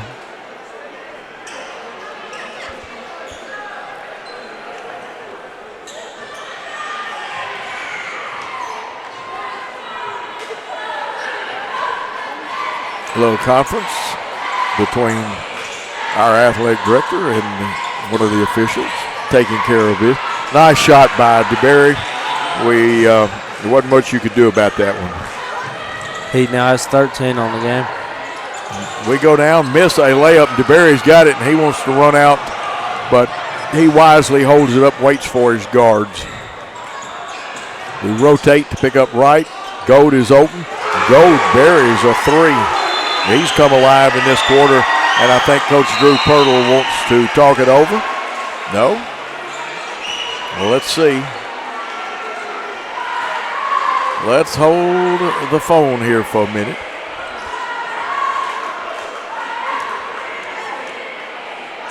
Okay, we do have a timeout. And there was a little discussion. Let's take a quick timeout with them. Downtown is thriving, and the Blacksmith Restaurant is leading the pack. From the rustic dining room to the unmatched patio, eating local with family is what we're about. Live local, eat local, relax local. Buy a car in your bikini. Buy a truck in your jammies. Buy an SUV in your, well, no matter what you're wearing or not. Shop JonesChevroletHumboldt.com with the area's largest used car inventory. We are back. Good timeout. They go with the 1-2-1-1 press, but it's a matchup when they'll deny hard. We'll screen up. They switch. We get a man open, though, when they do it. They didn't complete their switch. Tritt driving. Back tip. And there's a hold on the baseline down there. The foul will be against the Pioneers. That'll be on number 34, Ryan Goad. His first foul. Team second. We'll get in the box formation with Cohen Thomas to trigger. And to Gavin Crawford. Crawford wanted to go to the hole. We get it out. Thomas is three. Top of the circle. Three up, three down. A lot of physical contact out there now, Alex. Yeah, it's getting very physical. 2-point game, minute and a half left in the third quarter. Could we say it's a little chippy? We could. Jackson Young working hard on that post defense. Cohen Thomas cheating over to help him. They empty and they'll send. And even as 6'3", Jackson Young's giving away height. We didn't make the good switch, and you cannot leave Trajan Eddings alone.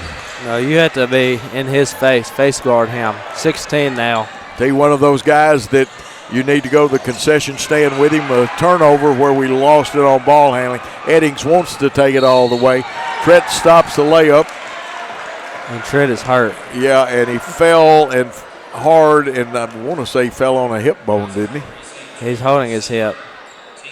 Get him up. He's a tough character. He'll spend time in the whirlpool this weekend. Sam, a very vital part of this lineup. What's the foul count on Tritt? That is Sam Tritt's first foul. Just his first. What's the team count? Because I don't have it in front of me. That is the fifth foul. Fifth foul. So Eddings will shoot. He was going to shoot two anyway. 5-point lead. They can add to it. They being the Pioneers. Shot it, got it.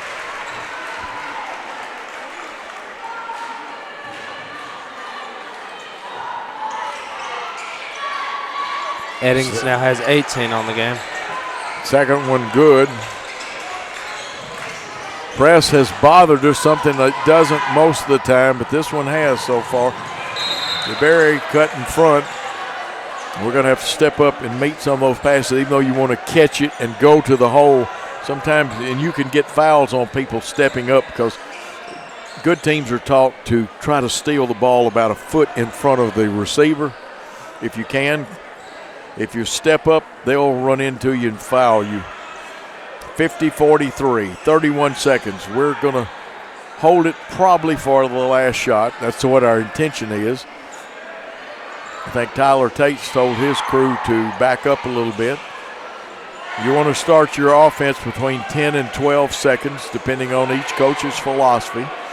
Now we're going to start it at the 12-second mark. Here's a cutter going, or started to go through.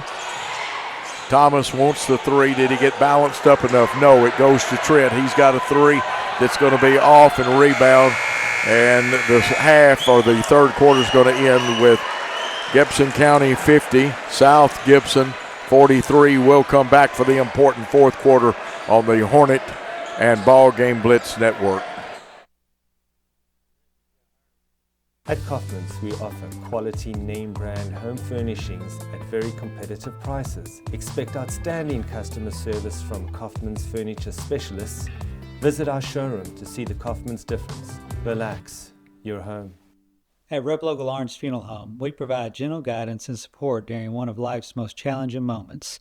Our dedicated team is here to help you create a meaningful and personalized tribute for your loved one.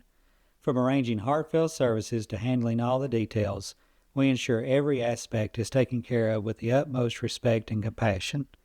Trust us to be there for when it matters most. Call 731-783-3026 to speak with one of our experienced funeral directors. Replogle Lawrence Funeral Home, a tradition of caring since 1925.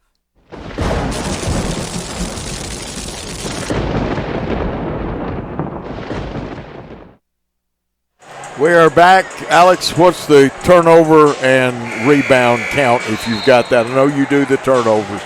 8 turnovers for South Gibson and 7 for Gibson County, and 11 rebounds for South Gibson. And also, at the end of that play, at the end of the third quarter, Sam Tritt went on the ground and he had to be helped out, and he is back in the locker room now.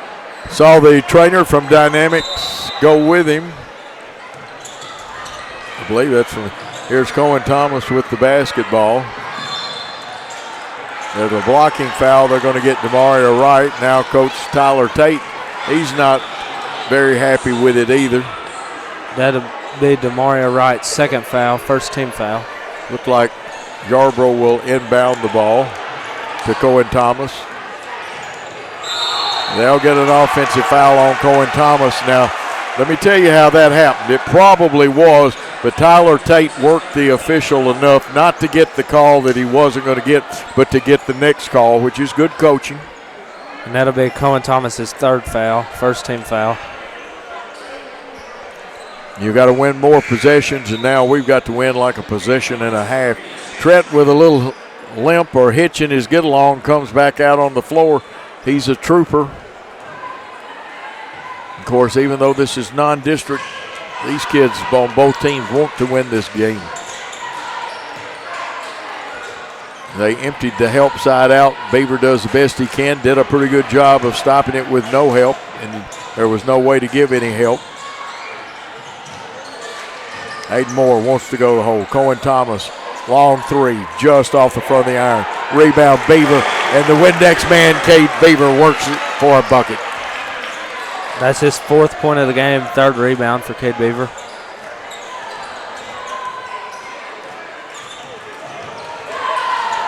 Shot blocked up though. DeBerry misses.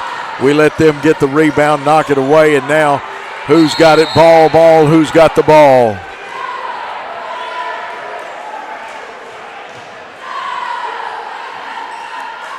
And it'll belong to the Gibson County Pioneers.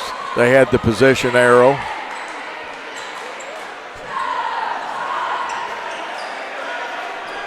An unusual out-of-bounds formation. We don't cover the corner. And there's got to be a foul in there. That'll be on Demario Wright. That's his third foul, team second.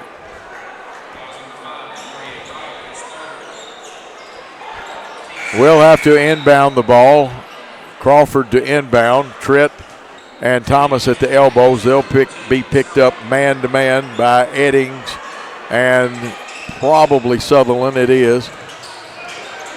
And we get the ball in, but again, very tense. Here's Cohen streaking down a layup by Beaver. It's up and good.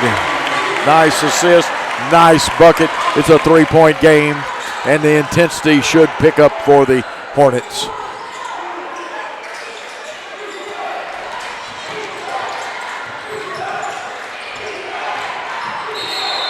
We reach. You got to get over and get position. You reach like that, and they're going to call you That'll be on number 24, Gavin Crawford. His third foul, team second. Last time we saw Eddings, they falling away, and Gold has come alive late here in the second half. He now has 6 points. That'll be on number 0, Jaden Sutherland, his second foul, team third. Now, I think Coach DeBerry, he's not frustrated with the officials.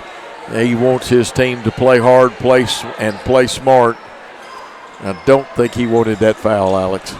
I don't think he did either. 3 fouls in a minute and a half.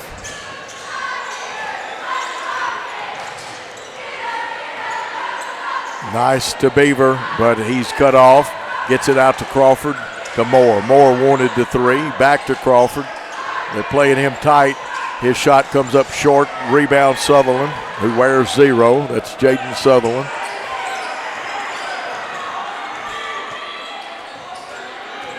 Aiden Moore guarding Eddings, and you must keep an eye on him. He'll get a high screen.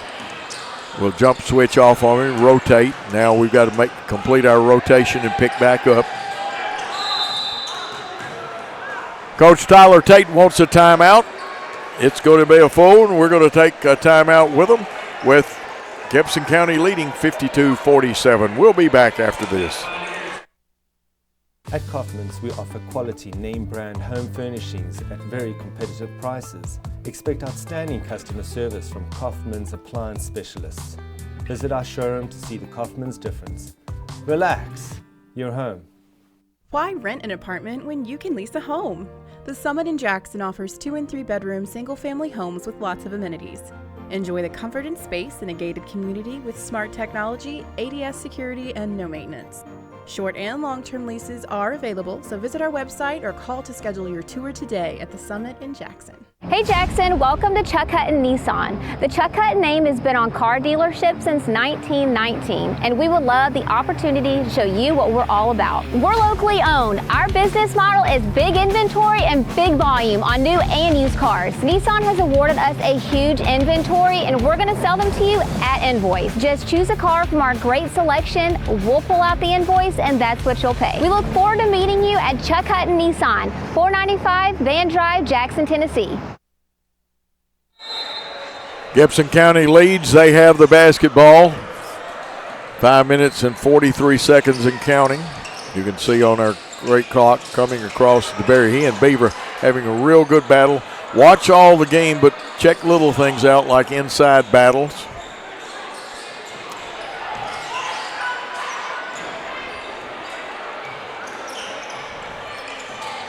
There's the jump trap out of when they start like a switch. And they'll get us for blocking. You play great defense, and then, and the ball didn't bounce out over the line for a backcourt or anything. So what's the foul situation? That'll be on number 15, Cade Beaver, his 4th foul, 3rd team foul. Got to be careful with them fouls, but they took him out. Yeah, Cade will have to check out. They'll need him hopefully down that last 2-minute stretch or so. Jackson Young, who's done well, but he's got 3 fouls, I believe. Yes, he can't afford to get one either. Running one-hander, bounces off the back of the glass. DeBerry, though, with a great rebound, puts it back up. I've got him with 15 on the night. He does have 15. Had 13 in the first contest that they played a couple of weeks ago. There's a foul.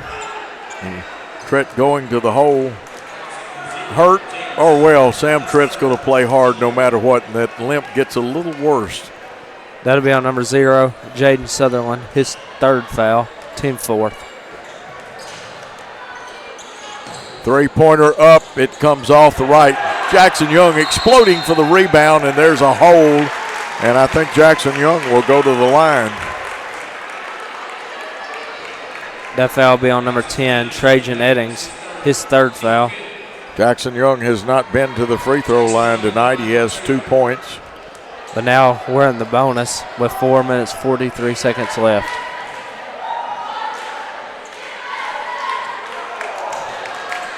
And I got blocked out. Did that one go down? That one was missed. It was missed. Sometimes, even from our vantage point, you get blocked out when somebody stands up. I have to look under the rail. I'm not tall enough to look over the rail. Jackson Young for his second one, an important free throw. It rattles out. Crawford tries, but good blockouts by the Pioneers. And with under 4:40 to go, they lead by 7, so we need a defensive stop here. Runner Iverson cut, trying to get Eddings free. He's going to drive. And that one, nice body control shot. He is 20 now. That was about as good defense as you can play. Yep. That just sums up his night. You're absolutely correct. Alex King, Coach Joe Holloway here, bringing you this game.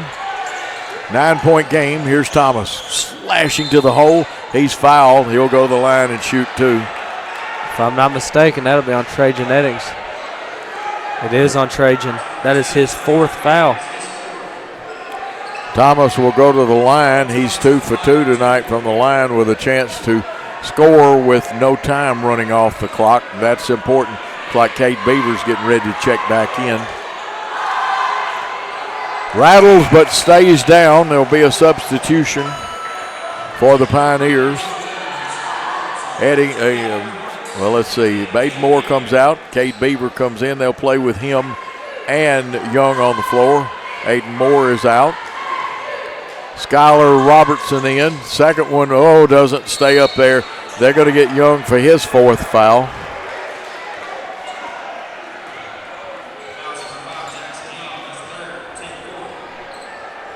They just said that was his 3rd foul. Okay, well, we'll take it. We'll race one of them. I am a little off on that. That's good. Interesting. He's out on the perimeter. Thought he might take DeBerry. Robertson gives off to Gold, who's had a good late 3rd and early 4th quarter. Wright wanted to drive. He's cut off. There's the double team. They get it out. Wright's got a 3. Wright baseline. Wright has buried it. He was right. I've got him with 8 points. He does have 8. It's an 11-point lead. Now there's the foul, and again giving South Gibson a chance to score with no time running off the clock. Got to hit those free throws, though. That'll be on Wright. That's also his 4th foul. A lot of people in foul trouble. There is a lot of fouls. Players have to adjust to the officials for both teams, and because each official calls what they see. That one rattles in for Thomas. Now he's 4 for 5. But they don't call their calls or see them like he misses the second one, and that's not like us lately. We've been, in the last few minutes of the game, hitting a ton of free throws. This one, we're 1 for 2, doesn't get it. You need both of them. A little weave outside with the handoffs. Wright wants to go to the hole. It's knocked away. We don't get a handle on it. It's going to be last touched by the Hornets. Let's see if they try to lob to DeBerry. We'll probably build a house around him. They'll try to fix it where they could lob to him. They run cutters off. We make them bring it back out front, but they want to use time anyway, though. Yep. They called a hold on Cohen Thomas. Go back and watch the replays if we archive them on YouTube, the Worthy Road Studios YouTube. You be the judge. That'll be Cohen's 4th foul. First shot up by Wright. He looks like a good free throw shooter. He's now 2 for 3 from the line.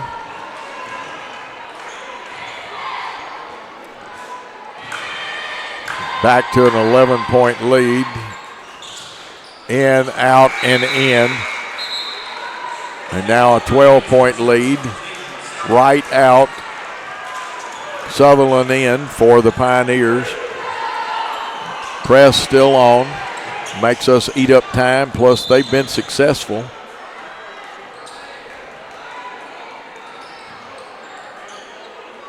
The bad thing is we could have run the baseline after the other one. This is a spot throw in, and you can't run it without traveling. Barely getting it in at, I thought, the 4 count. Here's Cohen Thomas quickly in the forecourt. Now the Hornets have to score points in a hurry. Timeout's called, a good one by Coach Drew Pirtle. We'll take a timeout with him, with the Pioneers leading the Hornets 61-49. Kaufman's is proud to offer the Maven Furniture Collection. Amish made in America, Maven is a third-generational family-owned business that makes beautiful, solid hardwood furniture, customizable with multiple wood species, finishes, and hardware selections available. Fine furniture is an art. If you appreciate the very best, we invite you to create your own masterpiece that you and your family can enjoy for years to come. Kaufman's, relax your home. Downtown is thriving and the Blacksmith Restaurant is leading the pack. From the rustic dining room to the unmatched patio, eating local with family is what we're about. Live local, eat local, relax local. Buy a car in your bikini. Buy a truck in your jammies. Buy an SUV in your, well, no matter what you're wearing or not. Shop JonesChevroletHumboldt.com with the area's largest used car inventory.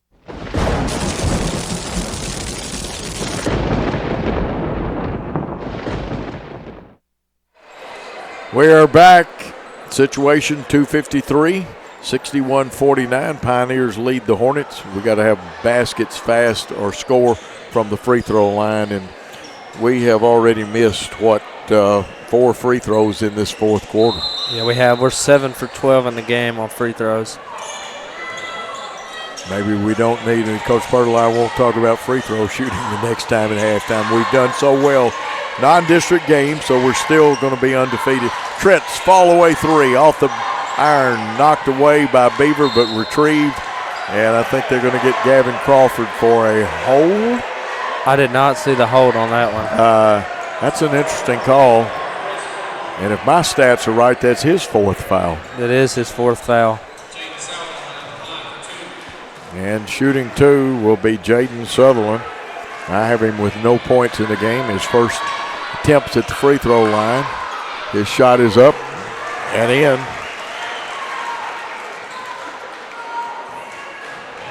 (62-49).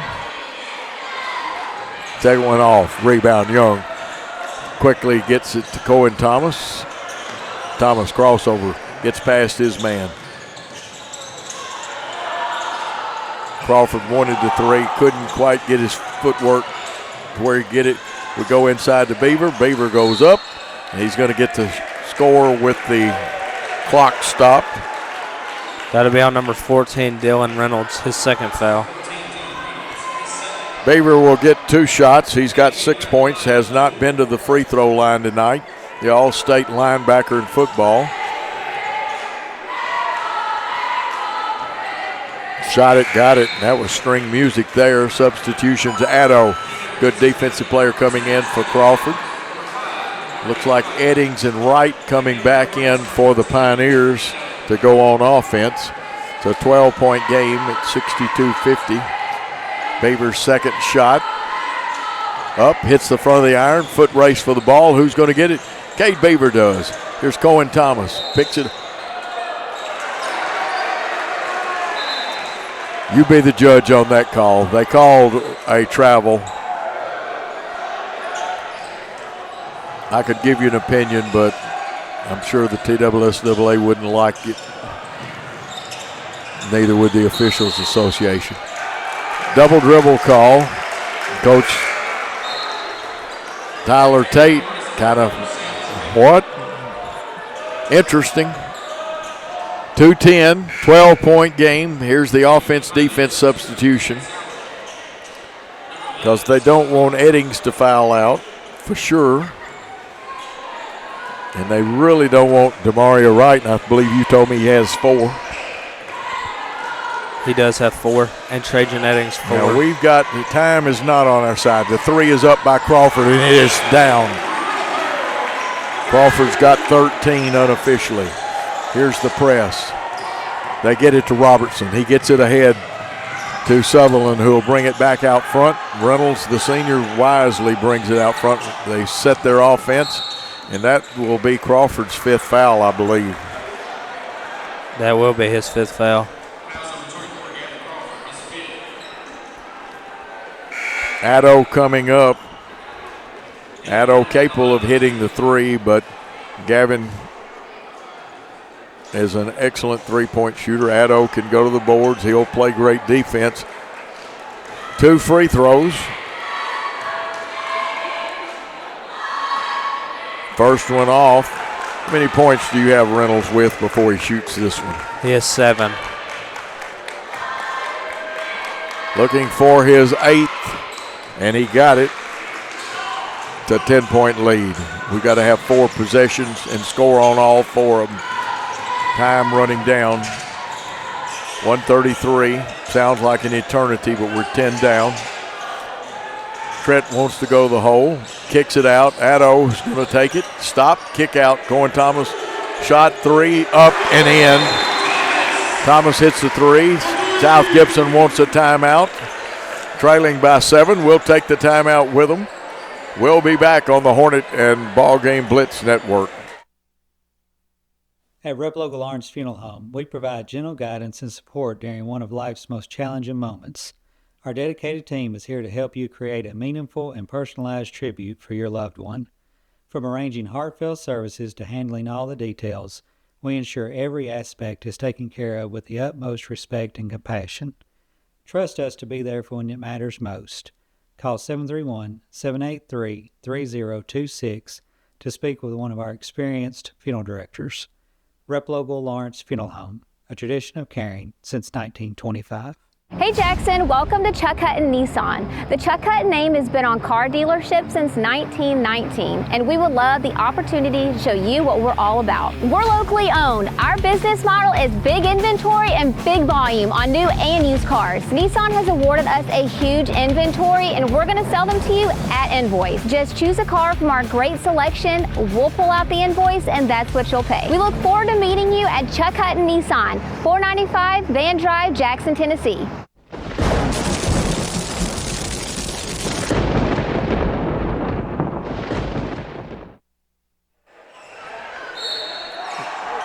Full court press involved. A 1-4 baseline offense to get it in, take it full court.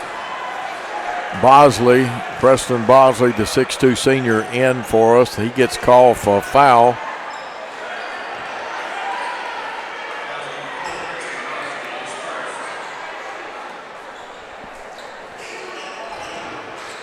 And they will send Reynolds back to the free throw line. He was, 1 for 2 a minute ago? He was.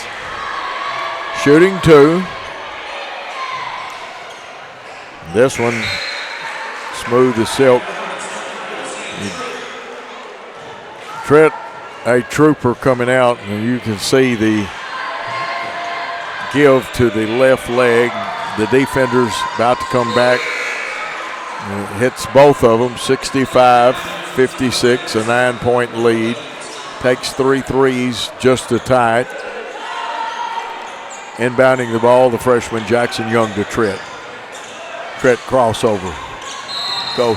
Oh, and that hits on that sore hip and leg.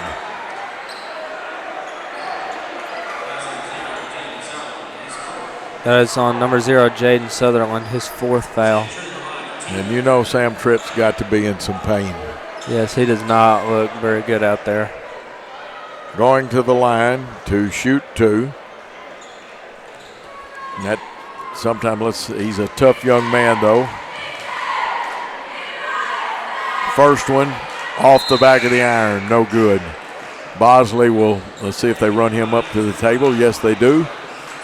Offensive players Wright and Eddings come in for Gibson County. South Gibson waiting to send Bosley in for Tritt. If he hits this one, we'll play eyeball to eyeball defense. Got that one. I've got him with 21 points. He does have 21. And I have to give him a courage award. Now we need to deny They let it come in very easily. They're keeping the ball in good shooters' hands. Addo will foul. 65-57. Their shooter will go to the line to shoot 2. And that looks like Reynolds again to shoot 2.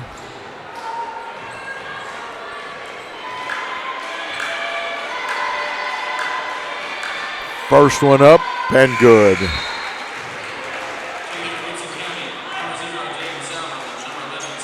Tom Tritt checks back in. Now the defenders, they check back in. The defensive Sutherland and Robertson. Second one good.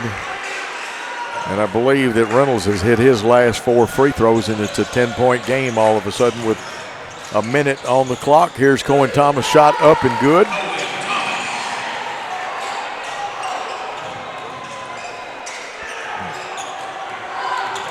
Got to get a turnover, and they'll call a foul on Addo. Tonight, Gibson County, they've tried to keep the ball in the right shooter's hands here in the fourth quarter, and Reynolds will go there again to shoot 2. Tritt will check in before the second free throw. First one, shot it, got it, and that one was pure string music by Reynolds. And Aiden Moore is going to check in for him.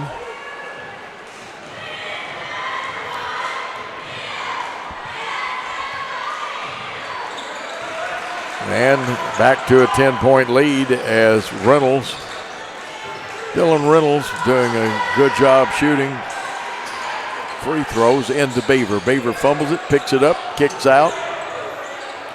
There's the pass to Addo. He's going to go to the hole, but kicking it off. 3-pointer up by Aiden Moore. His shot was down, but wouldn't stay down. Came out of the basket. 27 seconds. We steal. Cohen Thomas fall away. Jumper hits, and we being South Gibson, call another timeout. We'll take a timeout with them. Let me tell you about the American Dream. In 1974, I had $425 to my name. I bought 21 carpet remnants, rented an old lumber shed, and opened Deaton's Rug Barn on East College. I worked long hours with hope of taking care of my family. I'm so thankful to Jesus who changed my life. He gave me a dream. So in 1985, we opened Deaton's Carpet One on the 45 bypass with a commitment to customer satisfaction. My friends, don't give up on your dream, because your dream can come true.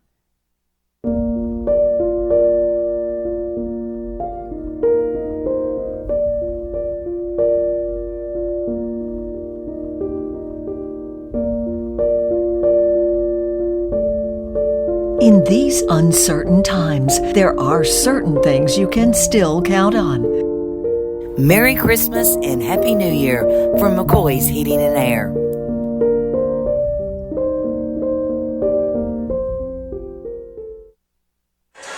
We are back. The Hornets scrambling to get back. They are 8 points down. Again, the 1-4 setup to inbound along the baseline. I've seen this used before. I only used it once in my career. They get it into Eddings, who's a great shooter, and we got to get him to get rid of it. We steal it. Here's the 3 by Beaver. It's short. Ball bounced around. Eddings has got it. There'll be a foul called with 10.6 seconds. 2 free throws will be shot. And they're sending a pretty good shooter to the line. I believe he's 2 for 2 in the free throw shooting department, but he's hit some bomb threes tonight. First one, shot it, got it. That makes it a 9-point lead with only 10.6 seconds.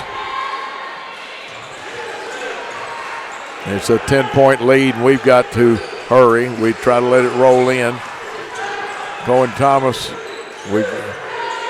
shot by Addo, no good. Rebound, Young kicks it back out. The 3 is up, no good.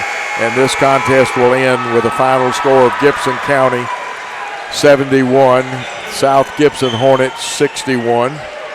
We'll be back after a short timeout with final stats and comments.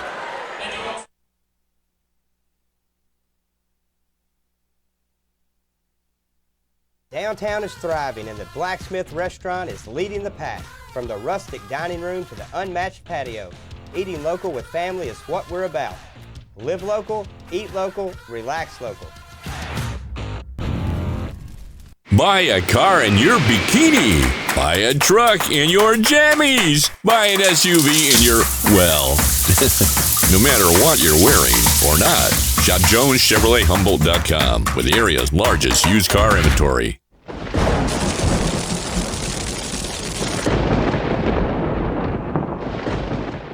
At the Willows, we believe that your loved one should feel at home. Our boutique assisted living community provides top-tier, personalized care in a comfortable and welcoming setting. With the support of trusted physicians, nurses, and staff, we ensure every resident feels cherished. Learn more at willowsofjackson.com or call 731-207-0686. That's 731-207-0686. The Willows, because family matters.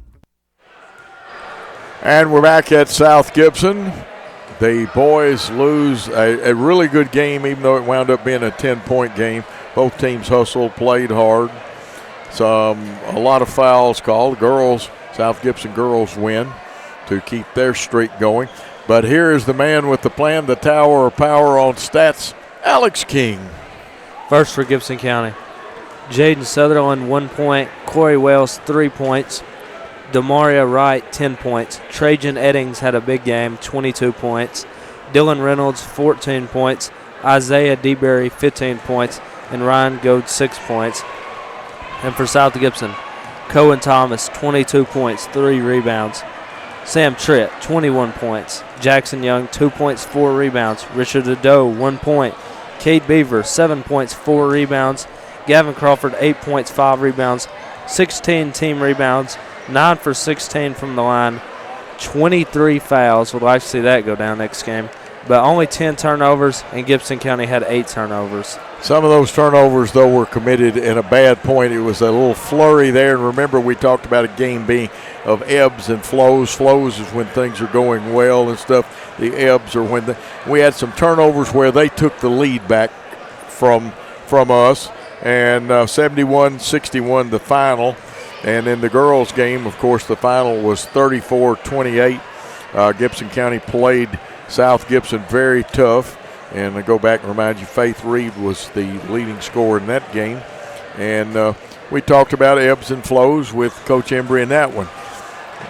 The non-district schedule, the Hornets fall to 16-9. Gibson County goes to 14-13. And a very interesting contest, both of them. A lot of fouls tonight, though, wasn't there, in both games? There was a lot of fouls. You go back and can watch this game on Worthy Road Studios YouTube page. Freeze it, run it back, make some judgments. As you know, one of my key words is interesting call. And again, the officials have to call it from the vantage and viewpoint that they have of it. I have a different vantage point up here, but like I said, kind of interesting on some things. And again, this is a copyright broadcast of Worthy Road Studios for the year 2024-25 school year. Any rebroadcast, retransmission, and further use of this contest without the express written consent of Worthy Road Studios is prohibited. We had some great people that worked on this contest, brought you some great pictures. First of all, our executive producer is the one and only Paul Schulze. Our director, par excellent, whatever you want to say. I wish I had some good foreign words I knew how to say how good he is, but we love Christopher Reasons.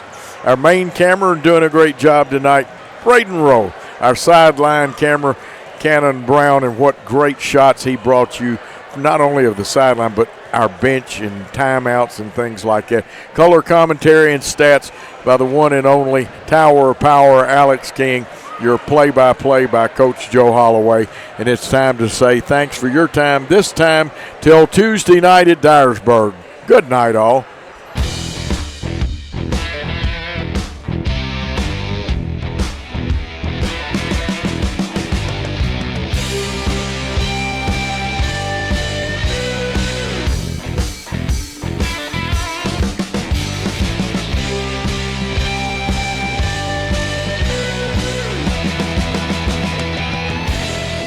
The award-winning Ball Game Blitz Sports Network from Worthy Road Studios. Over 1 million views in 2024. We're where you need to advertise. Subscribe to our YouTube channel and join the over 5,000 subscribers watching local sports. The Jackson Rockabillys, Union University, Bethel College, Lane College, South Gibson County, USJ, and TCA. Multi-camera broadcasts, slow motion instant replay, on-screen scoreboard and graphics, and professional announcers. Thanks to our sponsors who make it all possible. The Ball Game Blitz Sports Network from Worthy Road Studios. The premier sports broadcast network in West Tennessee.